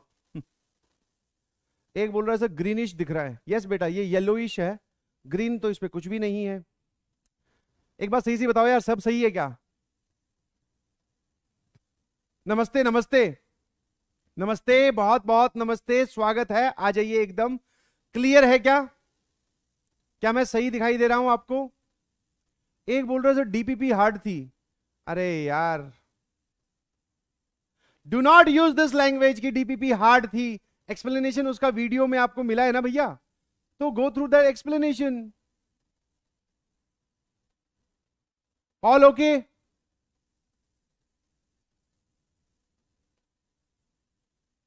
ठीक है, आ जाइए प्लीज। नाउ आज हम बात करने वाले हैं बेटा डिस्ट्रीब्यूशन ऑफ अलाइक ऑब्जेक्ट्स। मतलब जो चीजें आप बांट रहे हो वो डिफरेंट ना होकर एक जैसी होंगी। एक जैसी मतलब जिसमें आप देखकर अंतर नहीं बता सकते, समझ में? सारी की सारी एक जैसी दिखती हो, जिनको हम बोलते हैं अलाइक ऑब्जेक्ट्स, यस और नो? Yes sir. क्या आप लोग तैयार हैं? जी बिल्कुल। The number of ways in which, total कितनी ऑब्जेक्ट्स हैं? एन आइडेंटिकल कॉइन्स बोल दीजिए, या फिर बहुत जाड़ा है बे, हाँ ठंड की बात कर रहा हूं। एन आइडेंटिकल कॉइन्स बोल दो या ऑब्जेक्ट्स बोल दो, be distributed among P persons. P person मतलब आप पी लोगों में बांट रहे हो, जिनमें बांट रहे हो वो तो सर एक जैसे हैं, मतलब वो तो अलग अलग हैं, बट जिन चीजों को आप बांट रहे हो वो एक जैसी हैं। समझ गए? यस और no? So that each person may get any number of coins. ध्यान रखना प्लीज, एन यहां पर क्या है? एन है sir number of objects. Formula याद कर लें प्लीज, नंबर ऑफ ऑब्जेक्ट्स, और पी यहां पे है number of persons, number of persons, number of persons, ठीक है, नंबर ऑफ पर्सन्स। क्या फॉर्मूला निकल के आया सर नंबर ऑफ वेज का? फॉर्मूला ये आपके सामने लिखा हुआ, n plus P minus one C P minus one, है ना? और जिसको आप अगर ओपन करोगे तो वही जवाब आएगा जो वहां पर लिखा हुआ है। एक बार चेक करो क्यों? हाँ सर। नाउ सर इसका क्या मतलब है? Zero distribution is allowed. जब यहां पर यह बात लिखी हुई है, any person can get any number of coins या एनी नंबर ऑफ ऑब्जेक्ट्स, इसका मतलब है कि जब आपके सामने 5 बच्चे बैठे हैं तो कोई भी कितने भी अमाउंट लेके जा सकता है, मतलब कोई खाली भी रह सकता है। जीरो डिस्ट्रीब्यूशन इज अलाउड का मतलब कि किसी किसी को आपने 0-0 दिया, है ना? किसी को आपने एकदम 0 ऑब्जेक्ट्स दी। यस और नो? ये चल जाएगा क्या? है ना? कोई दिक्कत है किसी को? तो जीरो डिस्ट्रीब्यूशन का मतलब समझा देता हूं। जैसे फॉर एग्जांपल, अब सर ये फॉर्मूला आया कहां से, या फिर एक एग्जांपल बता दीजिए बढ़िया सा। Hello hello hello everyone, please नजरें एकदम स्क्रीन पे। Number of ways of distributing, number of ways of distributing या distribution of 5 identical toys, 5 identical toys among 3 children. 3 बच्चों में बांटने हैं, और लैंग्वेज सिर्फ इतनी ही यूज की है, ना उसने ये बोला कि कोई खाली रहना चाहिए कि नहीं रहना चाहिए, ये नहीं बोला। तो इस स्टेटमेंट को पढ़कर आप क्या बोलेंगे? सर वो टोटल पॉसिबल वेज पूछ रहा है। This is also all possible distribution, ठीक है, ऑल पॉसिबल वेज। समझ में आया? यहां लिखता नहीं हूं, बट जब मैं ऐसा बोलता हूं कि मुझे 5 आइडेंटिकल चीजें सामने बैठे हुए 3 बच्चों में बांटनी है, इसका मतलब है, मैं यहां पर मैंने लिखा नहीं, अगर मैं चाहता तो ये लिखता कि सच that each get at least 1, but मैंने ऐसा नहीं लिखा। इसका मतलब ऑल पॉसिबल डिस्ट्रीब्यूशन की बात कर रहा हूं। हो सकता है उन 3 में से कोई एक बच्चा खाली भी रह जाए। आप एक को 5 दे दो, दोनों खाली रह गए। आपने एक को 3 दिए, एक को 2 दिए, तीसरा खाली रह गया, इस तरीके से। यस और नो? तो कितने तरीके आएंगे सर अगर हम फॉर्मूला का यूज करें? यहां पे मैंने सॉल्यूशन की बात की, और अगर मैं फॉर्मूला का यूज करता हूं तो n की वैल्यू है बेटा जी 5, एंड जो p है वो है 3। तो हमारा जो फाइनल आंसर हो जाएगा वो क्या हो जाएगा? 5 + 3, समझ में आ रहा है? 5 + 3 दैट इज 8 - 1 C 3 - 1। कितना आ गया सर? ये आ गया 7C2, जिसको आप बोल सकते हो 7 factorial upon 2 factorial and 5 factorial, है ना? 7C2 is the answer. Yes और नो? यस और no? Yes sir, this is 21। Total 21 तरीके से आप ये डिस्ट्रीब्यूशन कर सकते हैं। मैंने पूछा कि चलो ये तो फॉर्मूला है, समझ में आया, बट सर बट ये तो फॉर्मूले से हमें समझ में आ गया। अगर आप इसका एक्सप्लेनेशन दोगे ये फॉर्मूला कहां से आया हो, तो एक मेथड होता है बेटा जिसको हम बोलते हैं स्टिक मेथड, ठीक है, नाम ऐसे दिया हुआ है स्टिक मेथड। कितनी एक जैसी चीजें हैं सर? कितनी एक जैसी चीजें हैं? 5। तो ये लो, 1 2 3 4 5, ये 5 आइडेंटिकल चीजें हो गई। सामने देख रहे हो क्या? मैं आपको वो फॉर्मूला कहां से आया वो समझा रहा हूं। दिस इज 5 आइडेंटिकल थिंग्स, या ऑब्जेक्ट्स या कॉइन्स, कुछ भी बोल दीजिए प्लीज। और कितने बच्चों में बांटनी है सर? 3 बच्चों में बांटनी है, मतलब आपको इसके 3 हिस्से करने हैं, ठीक है। तो जब भी आपको R बच्चों में या P बच्चों में बांटनी हो तो स्टिक्स चाहिए होती है उससे एक कम। तो कितने बच्चों में बांटनी है? 3 बच्चों में, एक कम, मतलब ये आ गई हमारे पास 2 स्टिक्स। तो अब जो मैं चीज आपको लिख के दे रहा हूं, प्लीज उस पर फोकस कीजिएगा। नंबर ऑफ वेज जो है, जो आप हमसे काम करवाना चाह रहे हैं, वो नंबर ऑफ वेज इन 5 चीजों के ऑल पॉसिबल अरेंजमेंट्स है, सॉरी 7 चीजों के। इन 7 चीजों को जितने तरीके से आप अरेंज कर सकते हो, हर एक अरेंजमेंट आपको एक पॉसिबल डिस्ट्रीब्यूशन देगा। मैं आपको समझा दूंगा, हाँ है ना। ना फटाफट बताइएगा सर, अगर 7 चीजें हैं जिसमें से 5 एक जैसी और 2 एक जैसी, तो इनकी अरेंजमेंट हमें सिखाई गई है 7 फैक्टोरियल टोटल। 5 एक जैसी है तो 5 फैक्टोरियल से डिवाइड करें, और 2 एक जैसी है तो 2 फैक्टोरियल से डिवाइड करें। तो number of ways of arrangement लिखा है मैंने, तो डिस्ट्रीब्यूशन का नहीं लिखा है। हाँ है ना, क्या ये बात समझ में आई?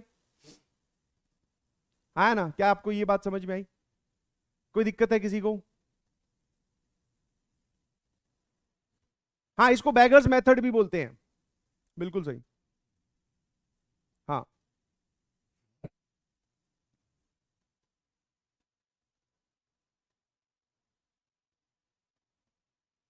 ये क्या है सर? थोड़ा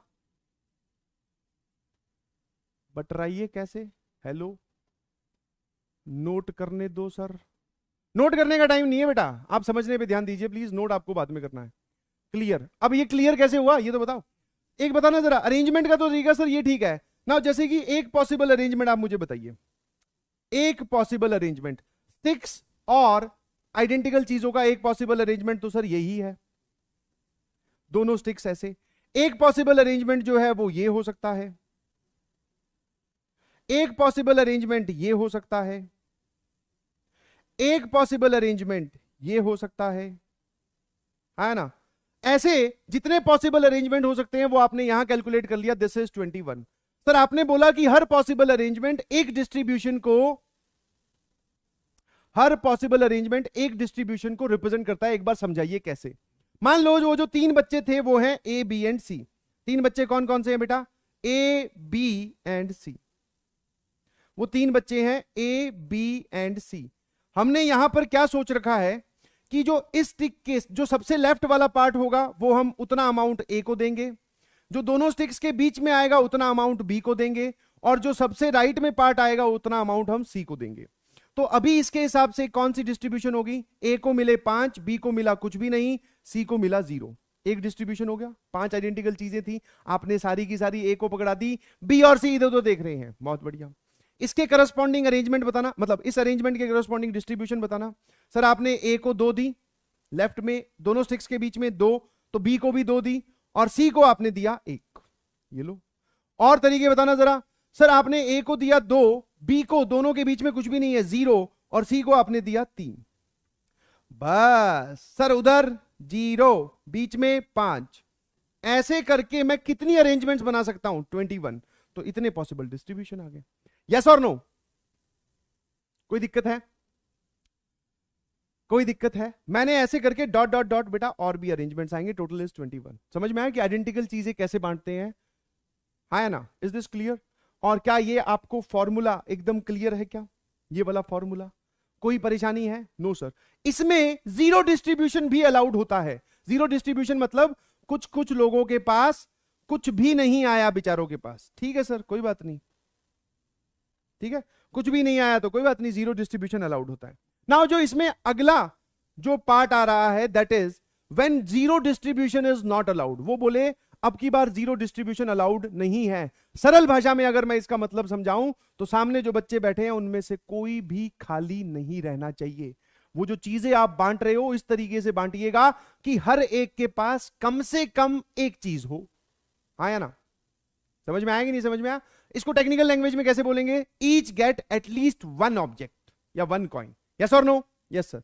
total number of ways in which an identical coins that can be distributed among p persons such that each of them receives at least 1 item या 1 coin is n minus 1 c p minus 1. This is the number of ways. चलिए जी, मेरे ख्याल से आप समझ गए होंगे। फिर से वही एग्जांपल, फिर से वही एग्जांपल। क्या है सर? टोटल हमारे पास 5 आइडेंटिकल कॉइन्स हैं या 5 आइडेंटिकल टॉयज हैं, और इन टॉयज को हमें कितने बच्चों में बांटना है? 3 बच्चों में, दैट इज 3 चिल्ड्रन में, ठीक है जी।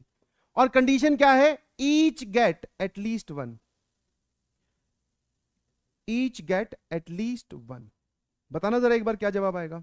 Sir directly from formula we can say, जो हमारा जवाब हो जाएगा दैट इज, सर n की वैल्यू है 5 और जितने बच्चों में बांटना है दैट इज p, वो है 3। Final answer is 5 - 1 c, 3 - 1 that is 4c2, और 4c2 होता है बेटा 6, 4/3/2, यस 6, यस और नो।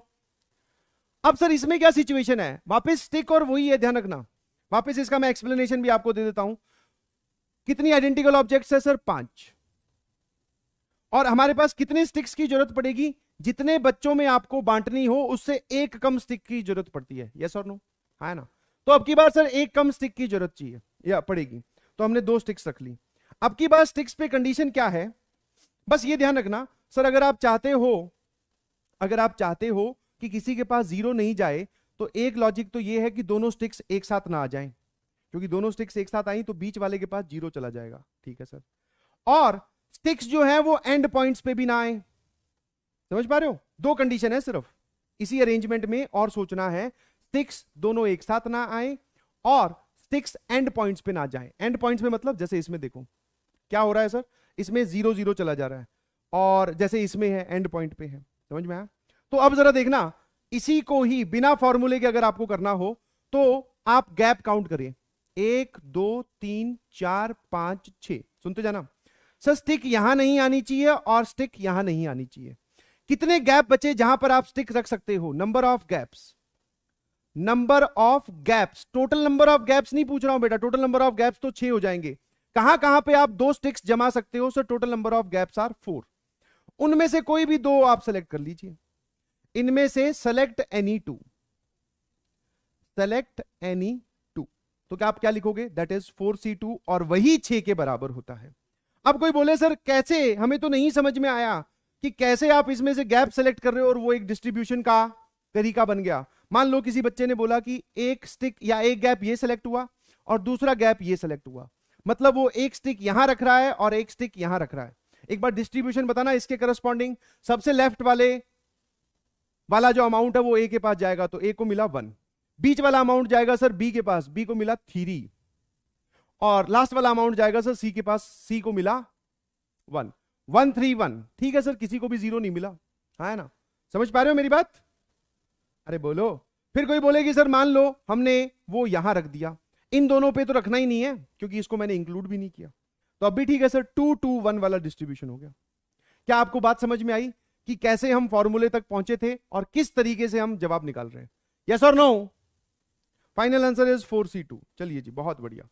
नाउ ये वाली जो चीज है, आइडेंटिकल चीजों वाली जो डिस्ट्रीब्यूशन है, इसको हम डायरेक्टली ले चलते हैं नंबर ऑफ इंटीग्रल सॉल्यूशंस पे, नंबर ऑफ इंटीग्रल सॉल्यूशंस पे। क्या आप स्क्रीन पे देख पा रहे हो, एक इक्वेशन लिखी हुई है x1 + x2 + x3 ... xr, ठीक है, xr। समझ में आया कि नहीं समझ में आया। तो यहां पर मैं ऐसे बोल सकता हूं, दीज आर, ये जो हैं ये हैं आर चिल्ड्रंस। ये क्या है बेटा, आर चिल्ड्रन। हेलो, समझ रहे हो ना, हाँ सर। कितनी चीजें आपको बांटनी है, कितनी चीजें आपको बांटनी है, सर ये है हमारे पास n आइडेंटिकल ऑब्जेक्ट्स। तरीका वही है, बस इसकी जो कोटिंग है, इसको जो कोट किया गया है, ऊपर से जो सवाल पूछेगा उसका लैंग्वेज बदल गई। क्या पूछ रहा है जरा देखना, नंबर ऑफ सॉल्यूशंस, इस इक्वेशन के नंबर ऑफ सॉल्यूशंस बताइए यदि x1 x2 x3 इन सभी की वैल्यू नेचुरल नंबर हो। सर सभी की वैल्यू क्या हो, नेचुरल नंबर हो। और जब वैल्यू नेचुरल नंबर होती है, जब वैल्यू नेचुरल नंबर होती है तो किसी में भी 0 नहीं आता। इस बात को आप ऐसे समझे कि मान लो मैंने आपको 3 ये इक्वेशन दी और यहां दे दिया 5, मैंने बोला कि नंबर ऑफ सॉल्यूशंस बताइए जिसमें x1 x2 x3 जो है वो नेचुरल नंबर हो, ठीक है। तो ये इसी बात के बराबर है कि 5 आइडेंटिकल चीजें 3 बच्चों में बांटनी है, कोई भी खाली ना रहे। खाली रहने का मतलब है कि किसी के पास 0 गया तो 0 नेचुरल नंबर नहीं होता। सर इसका आंसर हमने देखा था 4c2, या फिर जिसको आप बोल सकते हो n-1c p-1, p का रोल यहां पर r प्ले कर रहा है, तो n-1c r-1, है ना, कोई परेशानी है। अरे बोलो, है ना। इसकी जगह अगर एक लैंग्वेज और लिखूं तो that is x i belongs to positive integers. क्या ये भी एक ही बात है क्या? है ना। या फिर इसी में ही एक बात और लिखूं तो एक्स आई, या फिर एक्स आई की जगह ऐसा लिखूं each get at least one. Thumbs up भेजना जरा एक बार बात समझ में आई हो तो। Each get at least one positive integers और यस और नो। कोई तरीका है किसी को, मतलब कोई दिक्कत है किसी को? No sir. इसी सॉल्यूशन, इसी इक्वेशन का सॉल्यूशन ये आता है यदि x1 x2 x3 या फिर xr तक belongs to whole number. Whole number का मतलब होता है कि अब किसी की वैल्यू जीरो भी हो सकती है। इसके लिए वो लिखेगा बेटा क्या, xi बिलोंग्स टू जीरो और पॉजिटिव इंटीजर्स। इसको बोलते हैं बेटा non negative integers. Non negative integers, non negative integers ही होल नंबर होते हैं। नॉन नेगेटिव का मतलब ऐसे इंटीजर जो नेगेटिव ना हो। तो नेगेटिव ना हो तो दो वैरायटी बची, एक जीरो और बाकी पॉजिटिव। यस और नो? Yes sir. इसी में ही क्या बोलते हैं सर, ऑल पॉसिबल डिस्ट्रीब्यूशन या फिर each zero distribution is allowed. अब की बार किसी की भी वैल्यू जीरो हो सकती है बिकॉज होल नंबर है, जीरो डिस्ट्रीब्यूशन इज अलाउड। क्या मेरी बात आप समझ पा रहे हैं अच्छे से? है ना। सेम सेम उसी चीज को बस अलग तरीके से इंपोज किया जा रहा है ना। बहुत बढ़िया। कोई दिक्कत है किसी को? ठीक है ना जी सर। नाउ फटाफट सवाल करेंगे क्या? हाँ जी लो। Find the number of integral solution of the following questions. Equation ये दे रखी, कंडीशन ये दे रखी। इक्वेशन तो ये दे रखी है और कंडीशन ये दे रखी है। x1 x2 या फिर x y z and t are non negative integers. ये क्या होने चाहिए? नॉन नेगेटिव इंटीजर्स होने चाहिए, मतलब ऐसे इंटीजर्स जो नेगेटिव ना हो। That means zero distribution is allowed. है ना। ये बात समझ के, ये बात समझ में आई? Zero distribution is allowed. बस आपको ये देखकर बताना है कि कितनी चीजें बांटनी है, मतलब नंबर ऑफ आइडेंटिकल थिंग्स 15, और कितने बच्चों में बांटनी है, नंबर ऑफ चिल्ड्रंस कितने हैं सर? 4। तो बताइए प्लीज आंसर क्या हो जाएगा? Sir zero distribution is allowed का मतलब है n plus r minus 1 cr minus 1। 19 minus 1 is 18c3, है ना। 18c3 is the final answer. Om Singh आ चुके हैं, बोल रहा सर रैशनल हुए तो वाह, चश्मा लगा ले तो ज्यादा अच्छा हो। चश्मा अगर आप लगा लें तो ज्यादा अच्छा हो, इस शब्द का कुछ मतलब होता होगा शायद। ठीक है, 18c3 is the final answer. Yes और नो? Yes sir. ना अगले पे आ जाइए। अगला थोड़ा मजेदार तरीके से लिखा गया है। अगला जो थोड़ा है वो कैसे लिखा गया है? मजेदार तरीके से लिखा गया है। x plus y plus z plus t is equal to 16। अब की बार बच्चे जो है बड़े ही डिमांडिंग है, मतलब 16 आइडेंटिकल चीजें हैं, 4 बच्चों में बांटनी है। बच्चे जो हैं वो क्या है सर? बच्चे कैसे हैं? थोड़े नॉटी टाइप के हैं, वो डिमांडिंग है तुम्हारे वाली तरह। सर ऐसे करो, वैसे करो, ऐसे मत करो, वो सब चीजें समझ में, ज्ञान देने वाले बच्चे हैं। तो एक्स भाई साहब जो है वो बोल रहे हैं कि सर मैं तो जो नंबर ऑफ अमाउंट लूंगा चीजों का वो 1 या 1 से ज्यादा होना चाहिए, अपने को 1 से कम नहीं चाहिए। वाई भाई साहब बोले कि सर हमें 2 कम से कम चीजें चाहिए। हाँ। जेड बोला कि मैं कम से कम 3 चीजें लूंगा। टी जो है वो शरीफ टाइप का है, बोला कि 0 दोगे तो भी ठीक है, नहीं दोगे तो भी चल जाएगा, मतलब कुछ दोगे तो भी ठीक है, नहीं दोगे तो भी चल जाएगा। तो ऐसे सवालों में हम क्या करते हैं? First fulfil initial condition. Fulfil initial condition, इनकी इनिशियल कंडीशन आप फुलफिल कर दीजिए। इनिशियल कंडीशन मतलब एक्स भाई साहब मांग रहे हैं 1 ऑब्जेक्ट, वाई चाहिए कम से कम 2, जेड को चाहिए सर कम से कम 3, और टी जो है वो मासूम है। ठीक है, अब एक काम किया, सबसे पहले हमने एक्स को 1 दे दिया। सर ये डैश का मतलब क्या है? इसकी इनिशियल कंडीशन फुलफिल हो चुकी है। वाई को हमने 2 दे दिए, पहले ही बोले ले पकड़। फिर जेड को हमने 3 दे दिए, और टी बेचारा मासूम है, उसको कुछ नहीं चाहिए। तो आपने 1 2 और 3 कहां से उठा के दिया? सर इन 16 में से। तो 3 2 5 और 1 6 चीजें आपने ऑलरेडी दे दी। तो इधर टोटल नंबर ऑफ थिंग्स कितनी बची? 10। अब आप इस पे लगा दीजिए ऑल पॉसिबल डिस्ट्रीब्यूशन, या फिर अब आप इस पे जीरो डिस्ट्रीब्यूशन वाला लगा दो, जीरो डिस्ट्रीब्यूशन वाला फॉर्मूला लगा दो। क्योंकि अगर आपने अब इन 10 चीजों में से अगर y को कुछ नहीं दिया तो उसको कोई परेशानी नहीं है, वो पहले से 2 चीजें लेके बैठा है, उसको कोई दिक्कत नहीं होगी, उसकी इनिशियल कंडीशन इज फुलफिल्ड। समझ में आया कैसे कर रहे हैं? अच्छा, किसी को ये डाउट तो नहीं है कि सर x को एक चीज देने के तरीके कितने होंगे? पहले से ही फिक्स्ड है किसको देना है? x को। कौन सी चीज देनी है सर? कौन सी का तो सवाल ही नहीं उठता, सारी आइडेंटिकल है। कितनी देनी है? एक। तो यहां से एक उठाओ, इसको पकड़ाओ। y को 2 देनी है, z को 3 देनी है, तो उन सब का नंबर ऑफ वेज इज 1 1 1। एक पूछ रहे सर y10, इशिता गुप्ता जी पूछ रहे हैं y10। बेटा इनको आपने एक तो x को दे दी, 2 y को दे दी, 3 z को दे दी, तो 3 + 2 + 1, आपने 6 चीजें इससे निकालकर इनको दे दी। अब इक्वेशन ये बची, यस और नो? इसका ऑल पॉसिबल डिस्ट्रीब्यूशन लगाओगे 10 + 4 - 1 c, 4 - 1 आंसर आ जाएगा 13c3। अब अगर आप इनको बांटोगे तो हमेशा 13c3 तरीके से आप ये चीजें बांट सकते हो, बाय सेटिस्फाइंग दीज कंडीशंस। इन कंडीशंस को सेटिस्फाई करते हुए यही जवाब आएगा, यस और no? 13c3 is the answer बेटा। कोई दिक्कत है किसी को? नो सर, है ना? मैच, बहुत बढ़िया। इट्स ए मैच, बहुत बढ़िया। चलो एक और सवाल करते हैं, हाँ थोड़ा डिफिकल्ट वाला लेते हैं। अब क्या है? x + y + 3z बराबर लेट्स से 8, और x y z belongs to whole number. Number of solutions बताइए, नंबर ऑफ सॉल्यूशंस बताइए। अब की बार क्या है सर? एक का कोफिशिएंट बदल गया। अब की बार एक का क्या है? कोफिशिएंट बदल गया, यस और नो? जल्दी से बताइए इसके number of solutions. x, y, z belongs to whole number. सब बहुत आसान है ये तो। इसमें आपको क्या करना होता है? सिंपल सिंपल केस बनाने होते हैं। केस 1, जब आपने z की वैल्यू 0 ली, जिसके आगे कोफिशिएंट लिखा हो उसकी वैल्यू सोचना स्टार्ट करो, ठीक है? केस 2, जब आपने z की वैल्यू 1 ली। केस 3, अच्छा एक और चीज, जब आप z की वैल्यू 0 ले रहे हो तो इक्वेशन क्या बची? x + y = 8। जब आपने z की वैल्यू 1 ली तो इक्वेशन क्या बची सर? x + y = 5। जब आपने z की वैल्यू 2 ली तो इक्वेशन क्या बची? 3 × 2 6 इधर आएगा, तो x + y = 2। और जब आपने z की वैल्यू, केस 4 है ध्यान रखना, जब आपने z की वैल्यू 4 ली, सॉरी 3 ली,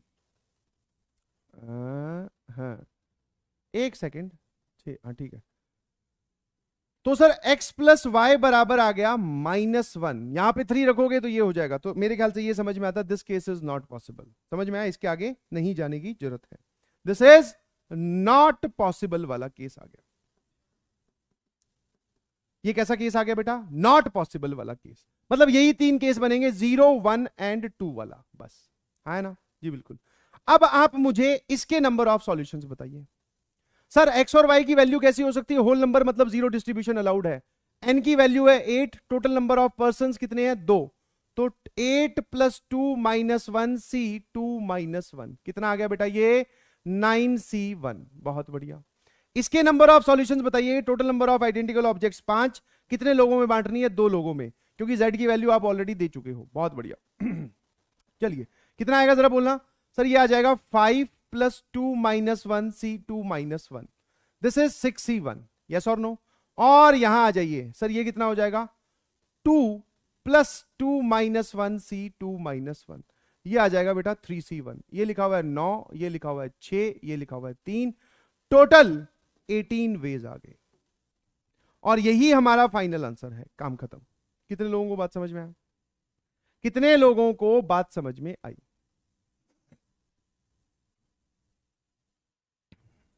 18 तरीके समझ में आए। और ये वो वाला केस मैंने आपको करवा दिया जब किसी का कोफिशिएंट कुछ हो। समझ में आया? है ना? कोई दिक्कत है? It's a match. बहुत बढ़िया। चलिए एक इनइक्वालिटी वाला देख लो।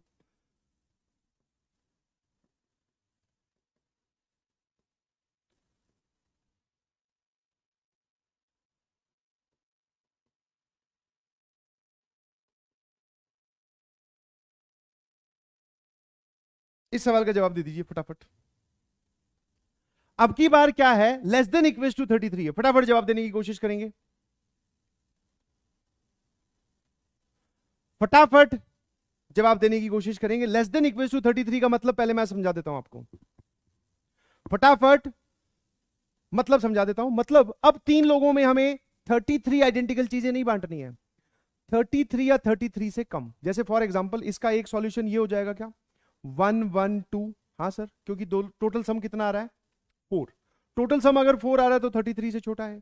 क्या ये वाला सम चल जाएगा, मतलब एक सॉल्यूशन ये वाला चल जाएगा क्या, 15 15 एंड 2, हाँ सर 32 है, कोई दिक्कत नहीं है।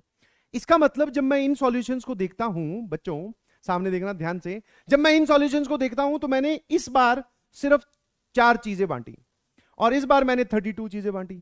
इसका मतलब है ना, इसका मतलब क्या है, अब आपको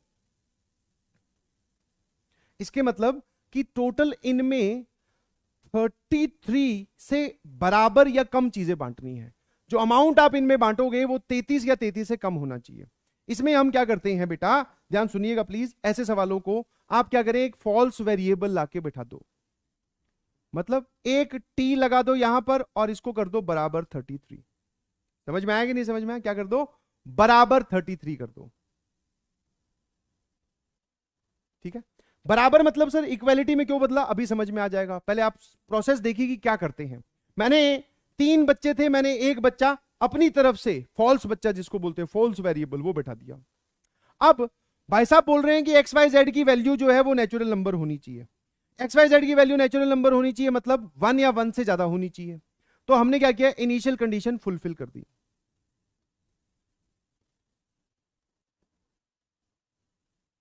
समझ पा रहे हो, पहला स्टेप फॉल्स बच्चे लाके बिठाया, दूसरा स्टेप मैंने इनकी इनिशियल कंडीशन फुलफिल कर दी, मतलब यहां से निकालकर एक चीज एक्स को दे दी, एक वाई को दे दी और एक जेड को दे दी।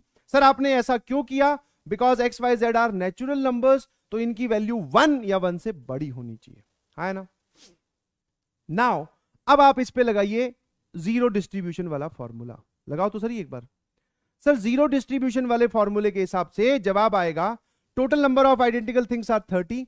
कितने बच्चों में बांटनी है सर, 4 टोटल, देखो ध्यान से, 4 - 1 C 4 - 1 33 C3, कितना आ गया ये 33 C3, यस और नो, कितना आ गया 33 C3, देख लो आराम से, ठीक है। जो भी ये लिख रहा है 32 C2 वो गलत है बेटा, 33 C3 हो जाएगा। नाउ सर इसमें आपने, इनमें तो आपने ये कर दिया, मैंने पूछा क्या किया वो तो बता।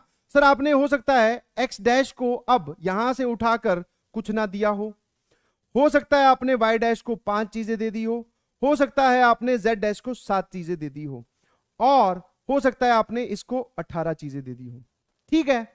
तुम एक बात बताओ, एक्स वाई और जेड को कितनी चीजें मिली, टोटल 12। तो जो उसने कंडीशन दी थी वो सही है कि नहीं है ना, जो उसने कंडीशन दी वो सही है कि नहीं है। सर आपने अब इसको 0 दी, इसको 5 दी, इसको 7 दी, मतलब इसके करस्पॉन्डिंग अगर मैं आपसे यहां पर वैल्यू पूछूं, एक्स की कितनी हो जाएगी, 0 नहीं बेटा, एक उसके पास पहले से थी 1, वाई की 6, जेड की 8। तो एक बात बता, जो टोटल सम आ रहा है वो 33 से कम ही है ना। सर टी 18 ले गया तो कोई बात नहीं, जो बचा हुआ है वो सारा 18, जो वैल्यू बची वो सारी की सारी हमने टी को दे दी। क्या आपको इस चीज की फील आई और प्रोसेस समझ में आया कैसे करते हैं, सही से बताइएगा प्लीज। डमी वेरिएबल जितना अमाउंट लेके जाएगा वो 33 में से कुछ चीजें कम करेगा, और अगर वो 33 में से कुछ चीजें कम कर रहा है तो अच्छी बात है ना, हमें तो वैसे भी 33 से कम चीजें इसमें बांटनी है। क्या बात समझ में आती है। तो this is the case when inequality is there. सही से बताइएगा जिसको समझ में आया, फील आया कि नहीं। आपने टी को 18 चीजें दी और एक्स डैश वाई डैश और जेड डैश को ये अमाउंट दिया, तो एक्स की वैल्यू हो जाएगी 1, वाई की 6 और जेड की 8। क्यों सर, क्योंकि उनके पास एक एक पहले से है। तो 1, 6 और 8 का जो एडिशन है वो 15 आता है, तो नेट सम जो आएगा वो 15 होगा, जो कि 33 से छोटा है। क्लियर है एकदम, बहुत बढ़िया। तो इनइक्वालिटी वाले भी हो गए और सॉल्यूशंस वाले भी हो गए। नाउ एक अलग तरीके से लाइन या लैंग्वेज है पूछने की, फटाफट देख लीजिए प्लीज, है ना। टफ क्या था इसमें ये तो बताओ, टफ टफ बोले जा रहे हैं टफ क्या है ये तो बताओ, कौन सी चीज नहीं समझ में आई? मैं आपको प्रोसेस बता रहा हूं भाई, प्रोसेस।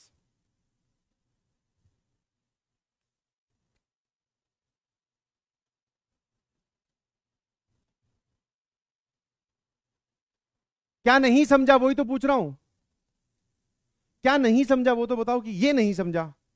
वापिस सुनो, इस इक्वेशन के ये सॉल्यूशन पूछने का मतलब है, पहले आप इस स्टेटमेंट को सुनिए, आपके पास 33 आइडेंटिकल चीजें हैं जो कि 3 बच्चों में बांटनी है। इसका मतलब ये नहीं है, क्योंकि अगर ऐसा होता तो यहां इक्वालिटी होती। इस इनइक्वालिटी का मतलब है कि वो जो बच्चे बैठे हैं उनमें टोटल 33 या 33 से कम चीजें बांटनी है। समझ में आया?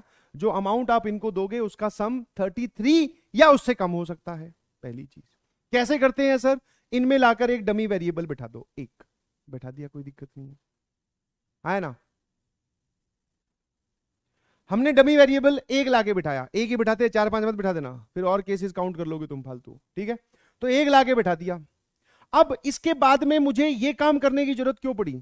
अगर मान लो वो बोलता है XYZ होल नंबर है, तो मैं यहीं पे डायरेक्ट ऑल पॉसिबल डिस्ट्रीब्यूशन या जीरो डिस्ट्रीब्यूशन का फॉर्मूला लगाता। बट वो बोल रहा है XYZ नेचुरल नंबर है, मतलब XYZ की वैल्यू कम से कम एक तो होनी ही चाहिए। तो मैंने क्या किया, x को एक दे दिया, y को एक, z को एक। इसको बोलते हैं इनिशियल कंडीशन को फुलफिल करना, आया ना? इनिशियल कंडीशन को फुलफिल करना, आया ना? और अगर आप ये इनिशियल कंडीशन को फुलफिल करने वाली चीज जान लेते हो तो वो दोनों फॉर्मूले फिर एक ही हैं। कैसे?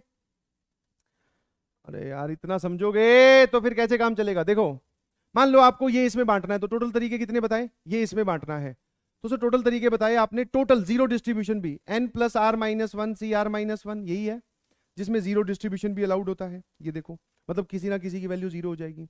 अब सर इस केस में क्या है कि कम से कम सबको एक मिलना चाहिए, क्योंकि सब लोग नेचुरल नंबर हैं तो सबकी वैल्यू 1 या 1 से बड़ी होगी। तो इसमें आप बोल सकते हो पहले सबकी इनिशियल कंडीशन फुलफिल कर दो, x1 dash, x2 dash, x3 dash, dot dot dot xr dash. Initial condition fulfil करने का मतलब है कि सबको एक एक एक पकड़ा दो। पहले पकड़ा दिया सर। एक बात बताओ, टोटल कितने बच्चे हैं? r। तो यहां पर चीजें थी n, उसमें से आपने r चीजें तो इनको दे दी, है ना? अब इसमें आप जीरो डिस्ट्रीब्यूशन वाला फॉर्मूला लगा दो। क्यों? अब अगर आप किसी को अब नहीं भी दोगे तो कोई टेंशन नहीं है, उसके पास ऑलरेडी एक चीज है। ये वाली बात वो ऑलरेडी सेटिस्फाई कर रहा है, ये वाली बात। अब अगर मैं इसमें जीरो डिस्ट्रीब्यूशन का फॉर्मूला लगाऊं तो total number of things are ये, कितने बच्चों में बांटनी है सर? r, जितने भी n मतलब टोटल अमाउंट प्लस टोटल बच्चे -1 cr-1। यही फॉर्मूला इसी से ही आता है बेटा। ये जो आपको यहां लिखवाया ना, ये इनिशियल कंडीशन से भी आप जा सकते हैं। यस और नो? अब समझ में आ गया क्या? ठीक है भाई।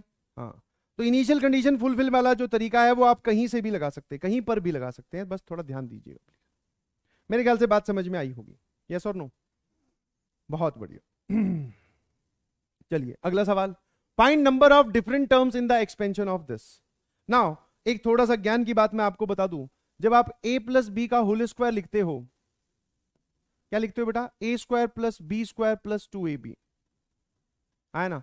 फिर जब आप a+b का होल क्यूब लिखते हो, वैसे तो ये बाइनोमियल थ्योरम का कॉन्सेप्ट है बट पढ़ लो सर, ये आएगा a³ + 3a² b + 3ab² + b³। ऐसे करके कितने भी अमाउंट में लिखो आप, जैसे a + b + c का स्क्वायर लिखते हो तो ये कितना आता है? a² + b² + c² + 2ab + 2bc + 2ca। ये ठीक है ना? एक बार इनको ध्यान से देखो, यहां से मैं एक चीज इंपोज करूंगा, उस चीज को आपको सीधा सीधा समझना है। जब पावर 2 है तो यहां लिखी गई हर टर्म में वेरिएबल की नेट पावर 2 है। नेट पावर मतलब इस टर्म में a और b की पावर मिलाकर जोड़ो। सर a की पावर है 2, b की पावर है 0, दोनों का एडिशन 2। सर इस टर्म में भी a और b की पावर है 2, एडिशन नेट 2। सर ये भी नेट है 2, a की पावर 1, b की पावर 1, नेट एडिशन 2। जब आप a + b की पावर 3 लिखते हो तो यहां लिखी गई हर टर्म में a और b की नेट पावर का सम 3 है। देख लो, चाहे आप इसको उठा लो, सर a की पावर 2, b की पावर 1, नेट एडिशन 3। इसका मतलब सर आप ये पावर ही तो बांट रहे हो, है ना? यही तो कर रहे हो। जैसे यहां देख लो, पावर है 2, हर एक टर्म में उठा के देख लीजिए, a और b और c की नेट पावर का एडिशन 2 आएगा। यस और नो?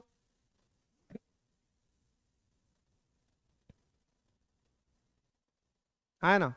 कोई दिक्कत है किसी को? No sir. क्या आपको ये बात समझ में आती है?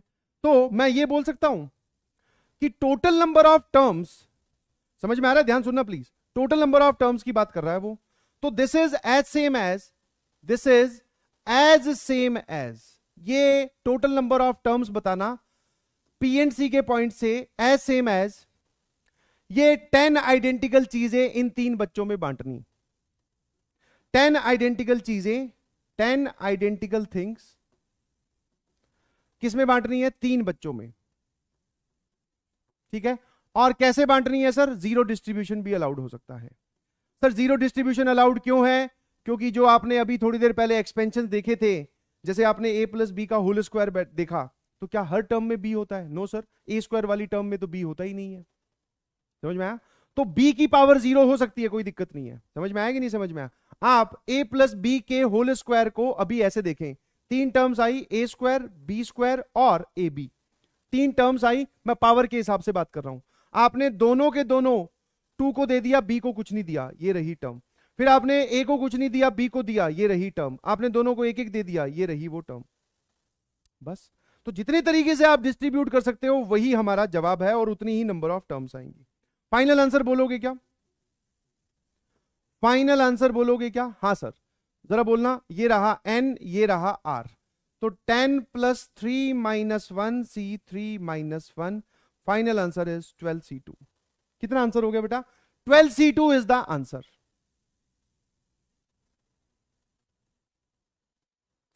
एक लिख रहा है सर जब किसी को कुछ नहीं दिया तो वो तो हटाओ। बेटा इसमें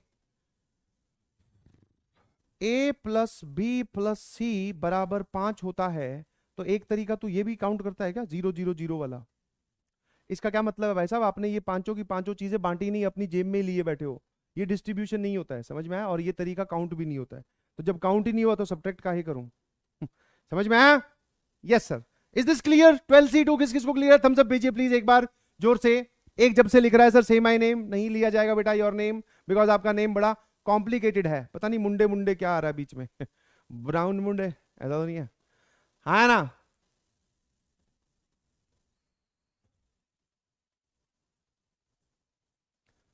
थम्स अप बड़ी धीरे भेज रहे हो यार। ठीक है, फिर लो एनर्जी में पढ़ाना है, और क्या है। अगला सवाल जेई एडवांस का। अरे लो एनर्जी मतलब जेई एडवांस का सवाल नहीं आता? जेई का नहीं आता है भैया, एडवांस का सवाल आसान करवाएंगे। चलो ये वाला सवाल करो। सर यहां तो कुछ दिख ही नहीं रहा। अबे करो, ये पढ़ो इसको एक बार। उससे पहले एक आसान सवाल पूछ लेता हूं, वरना तुम लोग है ना फंस जाओगे, मुझे पता है, जानता हूं मैं तुम एकदम फंसे हुए हो। एक सेट है एस जिसमें टोटल हमारे पास 50 नेचुरल नंबर्स है। ठीक है, कितने नेचुरल नंबर्स है? 50। Select any 5 numbers, select any 5 numbers such that no two of them are consecutive. Consecutive का मतलब होता है लगातार। लगातार मतलब आप लगाते हो ना कई बार, जैसे आपको पिताजी बोलते हैं बेटा लगा मोबाइल की तार, तो वही लगातार वो वाला सर घटिया जोक। यस, लगातार मतलब कॉन्जिक्यूटिव, बीच में गैप होना चाहिए। अब की बार इसमें से 5 नंबर सेलेक्ट करके लाओ such that no two of them are consecutive, कोई भी दो कॉन्जिक्यूटिव नहीं होने चाहिए, है ना? जैसे कि एग्जाम्पल अगर मैं इस सिलेक्शन की बात करूं, इसके करस्पॉन्डिंग एग्जाम्पल्स अगर लिखने की कोशिश करूं, क्या ये चलेगा? क्या 1 3 41 43 50? यस और नो? हाँ सर ये चलेगा, कोई दिक्कत नहीं है, कोई भी दो लगातार नहीं है। फिर सर ये चलेगा क्या? 21 32 6 9 और कौन से वाला? अपना फेवरेट नंबर, ये लो। चलेगा कि नहीं चलेगा? बिल्कुल चलेगा सर, कोई दिक्कत नहीं है। इस तरीके से 5-5 नंबर के सेट बना के दिखाओ भाई, कितने आएंगे ये पूछ रहा हूं। कैलकुलेट करो ऐसे कितने 5-5 के सेट आप उठा के ला सकते हो। Everyone please, everyone please please please सोच के जवाब दीजिएगा।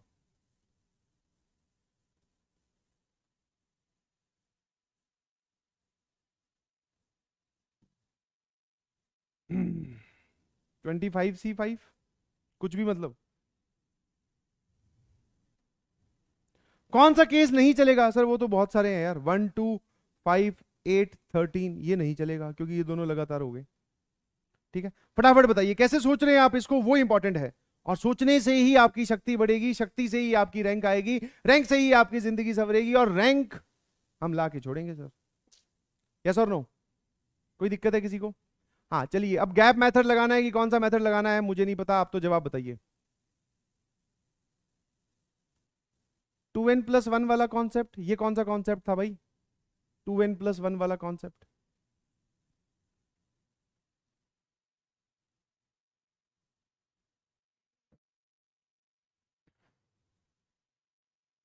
सीधा जवाब बताऊं? आप याद रख लोगे उसको? डायरेक्ट आंसर बताते हैं चलिए, और उस डायरेक्ट आंसर को एक्सप्लेन भी करूंगा, कोशिश करिएगा समझने की, पर पहले ही बता देता हूं समझ थोड़ा कम ही आता है।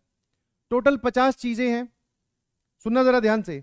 टोटल 50 चीजें हैं, 50 में से कितनी सेलेक्ट करनी है सर? 5 हटा दो, उनके अक्रॉस गैप बनेगा एक ज्यादा, उनमें से 5 सेलेक्ट कर लो। 46C5 इज द आंसर, है ना? कितना आ जाएगा? 46C5।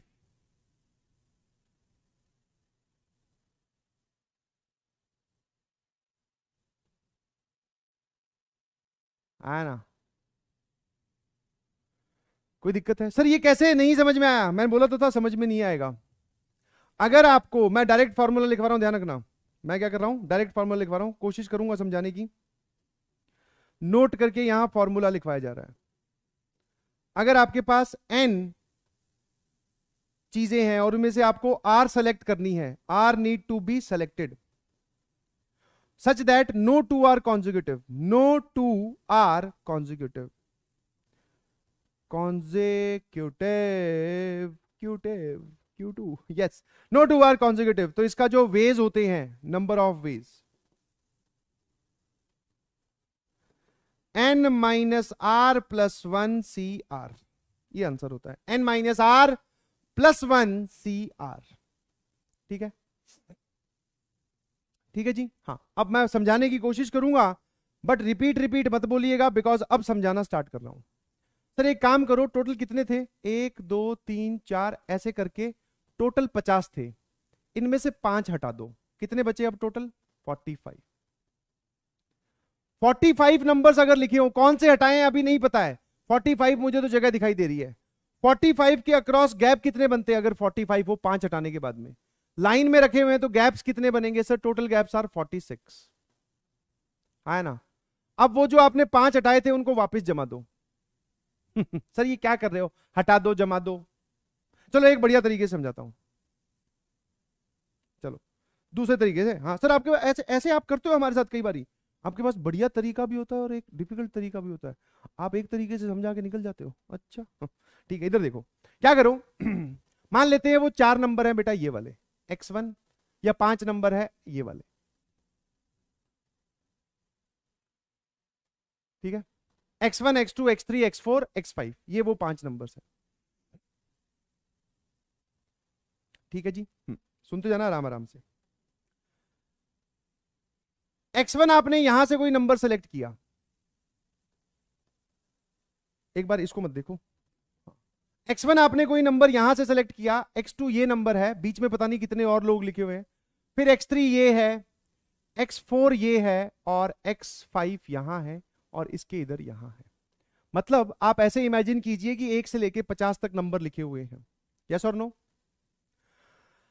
x1 x2 x3 x4 और x5 वो नंबर्स हैं जो मैं सेलेक्ट करूंगा, कॉन्जिक्यूटिव मतलब सेलेक्ट उठा के लाऊंगा। अब जरा देखना, x1 के जो लेफ्ट में जितने नंबर्स बचे हैं उनका अमाउंट है x, या फिर आप बोल सकते हो p। x1 और x2 के बीच में जो अमाउंट है दैट इज q, इनके बीच में जो अमाउंट है दैट इज r, यहां पर s, यहां पर t, और यहां पर लेट से p q r s t u। Wow, भूल गए थे क्या सर? यस। नाउ एक बात बताओ, p plus q plus r plus s plus t plus u कितना होना चाहिए? कितना होना चाहिए? एक बात समझ पा रहे हो मेरी?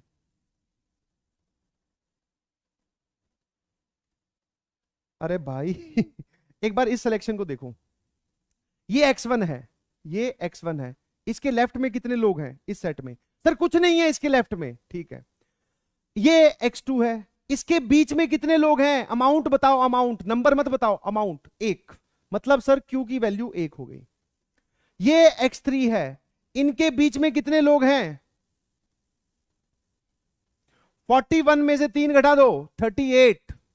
सर इनके बीच में 38 लोग हैं, मतलब r की वैल्यू 38 हो गई। यस और नो? समझ पा रहे हो मेरी बात? तो इनके बीच में जो गैप आ रहा है मैं उसका सम पूछ रहा हूं। तो p q plus r plus s plus t plus u, 5 तो आप ले गए, इन सबका सम 45 के बराबर ही तो होना चाहिए। हाँ जी। अब क्या क्या होना चाहिए ध्यान रखना, सर ये दोनों नजदीक ना आ जाए, नजदीक ना आ जाए मतलब क्यू की वैल्यू नॉन जीरो होनी चाहिए, आर की वैल्यू भी नॉन जीरो होनी चाहिए, एस की वैल्यू भी नॉन जीरो होनी चाहिए, टी की वैल्यू भी नॉन जीरो होनी चाहिए, यू और पी की वैल्यू जीरो जीरो हो सकती है। मतलब 1 और 50 के इधर चाहे कुछ लिखा हो या ना लिखा हो उससे कुछ फर्क नहीं पड़ता। मतलब अगर आप एक नंबर 1 उठाते हो और एक 50 उठाते हो चल जाएगा, बट हाँ इनके बीच में गैप क्या होना चाहिए? Non zero.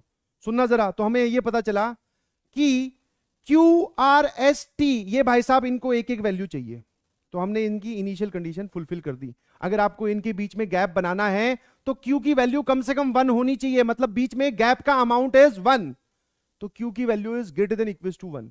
Similarly r s and t, तो इनकी इनिशियल कंडीशन फुलफिल करो।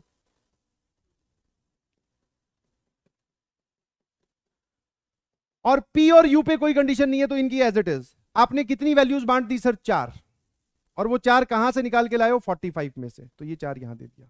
अब इनके ऑल पॉसिबल,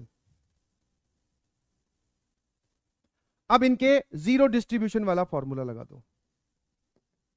जैसे ही आप जीरो डिस्ट्रीब्यूशन वाला फॉर्मूला लगाओगे सर आप लिखोगे 44 प्लस कितने लोग हो गए? 1 2 3 4 5 6, 6। मैंने कुछ गड़बड़ की है क्या? है ना? पता नहीं सर लेट्स सी, अभी देख लेते क्या होगा। 44 plus 6, 44 plus 6 minus zero distribution का फॉर्मूला क्या होता है? सर आप ही भूल गए क्या? हाँ एक second, let me check. N plus r minus one C r minus one, ये गड़बड़ कैसे हो जा रहा है? चलो 1 2 3 4 5, अच्छा गड़बड़ समझ में आ गई सर आपने कैलकुलेशन बड़ी गजब की है। एक बात बताओ, जब 45 में से 4 चीजें बांटोगे तो 41 बचेगा ना? ये कौन बताएगा? सर हम। तो 41 प्लस टोटल 6 लोग minus 1 C 6 minus 1, 47 minus 1 46, 6 minus 1 is 5, 40 6 5, 40 6 5, yes और नो?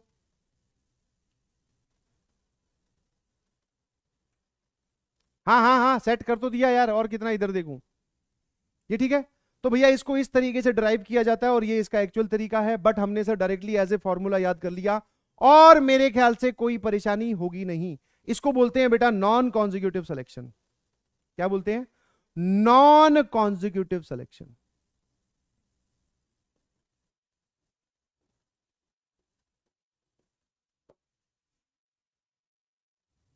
जब 2020 वालों को मैं पढ़ा रहा था तब मैंने उनको बोला था कि भैया नॉन कॉन्जिक्यूटिव सिलेक्शन पे सवाल आ सकता है। हाँ, ऐसे तुम्हारी क्लास में भी बहुत सारी बार बोला है कि इस टॉपिक पे सवाल आ सकता है। मतलब सर जो इंसान आपकी बात को सीरियसली नहीं ले रहा तो जेई एडवांस उसको सीरियसली नहीं लेगा, मेंस भी नहीं लेगा। समझ में आएगी? नहीं समझ में?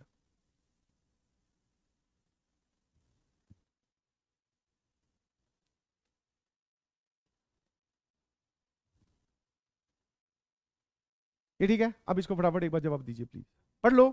और तुम एक चीज नोट कर पा रहे हो, बीएनसी के जितने भी सेशंस हैं इनमें एडवांस एडवांस ही, हाँ एक किसी ने बोली थी बात, चुप गई वो। एडवांस नहीं पढ़ाते हैं यहाँ पर, तो स्कूल का पढ़ाते हैं। अच्छा, जवाब बताओ फटाफट, पढ़ लो आराम से।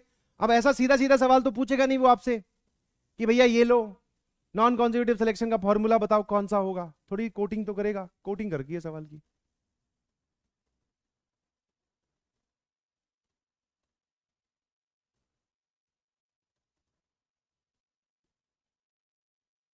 जवाब बताइए प्लीज, नॉन कॉन्जिक्यूटिव सिलेक्शन का ही सवाल है।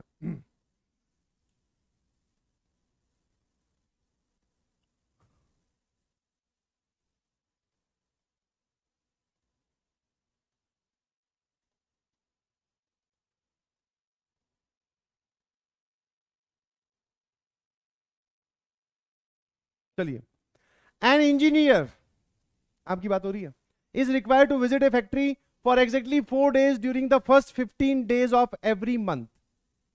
सिर्फ और सिर्फ उसको 4 दिन काम करना है। वाओ। एक और तुम्हें मैं बढ़िया बताता हूं भैया, अगर आप IITian बनते हैं और आप बढ़िया कंपनी में नौकरी लेते हैं तो 5 days ए वीक का कल्चर चल रहा है, 2 दिन की छुट्टी है आपकी, और कॉलेज में भी 5 days ए वीक ही होता है, 2 दिन छुट्टी, सैटरडे संडे ऑफ। मतलब अभी अगर हम जम के पढ़ाई करते हैं सर, तो आगे आने वाली जिंदगी में 2 दिन तो छुट्टी ही है sir. Please please please please work hard, है ना? ठीक है sir. It is mandatory that no 2 visits take place on consecutive days. 15 दिन जाएगा, पहले 15 दिन में से वो 4 ही दिन फैक्ट्री विजिट करेगा, और जिन 4 दिन जाएगा वो लगातार नहीं होने चाहिए, है ना? The number of all possible ways in which such visits to the factory can be made by the engineer during 1 to 15 June of 2021। 2021 में तो फर्स्ट 15 में ठीक है, उसने सही पूछ लिया सवाल। 2020 में तो भैया लॉकडाउन लगा हुआ था। 2021 पता नहीं। चलो जवाब बताइए सर। मतलब टोटल 15 दिन है, 1 2 3 4 50। इसमें से आपको कोई भी 4 days सेलेक्ट करने हैं such that no 2 are consecutive। बहुत बढ़िया। फाइनल आंसर बताओगे क्या? सीधा सीधा ही। हाँ सर, फाइनल आंसर कैसे? 15 में से जितने सेलेक्ट करने हैं 4 वो हटा दो, गैप बनेगा 1 ज्यादा, अब वापस उतना ही सेलेक्ट कर लो। या फिर formula is n - r + 1 CR। कितना होगा भैया? 12C4 is the answer. 12C4। कितने लोगों का जवाब यही आया है एकदम एग्जैक्ट? तो भैया जेईई एडवांस का सवाल है, क्लास में बताई हुई बात पता होने के बाद में आसान है। 2 चीजें यहां से क्लियर होती है सर। फर्स्ट थिंग, क्लास में बताई हुई हर एक बात इंपॉर्टेंट है। अब आप पे डिपेंड करता है, सबको एक एनर्जी से बताई, बोलने वाला मैं हूं, सुनने वाले उधर बहुत सारे हैं, सब अलग अलग इंटेंसिटी से उस बात को लेते हैं। अच्छा सर ने बोला ठीक है, दूसरा सर ने बोला सर लिख लेते हैं, तीसरा सर ने बोला लिख लेते हैं और उसको रिवाइज भी करेंगे बार बार।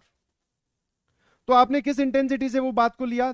दूसरी बात नोट करने वाली, जेईई एडवांस में डायरेक्ट क्वेश्चंस भी आते हैं, ठीक है? इफ यू कैन वेरीफाई, ये जेईई एडवांस का ही क्वेश्चन है।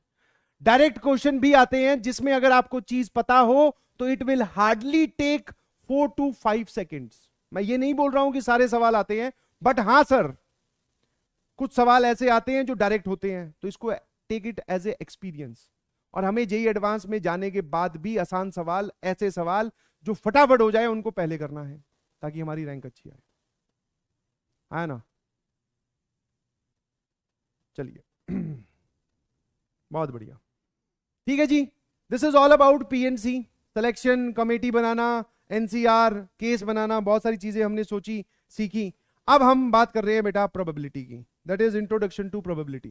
ठीक है, प्रोबेबिलिटी में घुसने से पहले हाँ, अब बाकी जो भी है, फॉर्मूला गलत लिखा हुआ है, सही देखना जरा, फॉर्मूला गलत लिखा है क्या मैंने? n - r + 1 CR।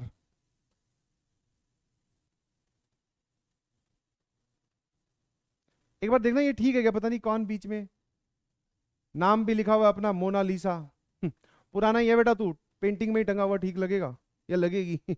गलत जगह आ गया है। ठीक है, ये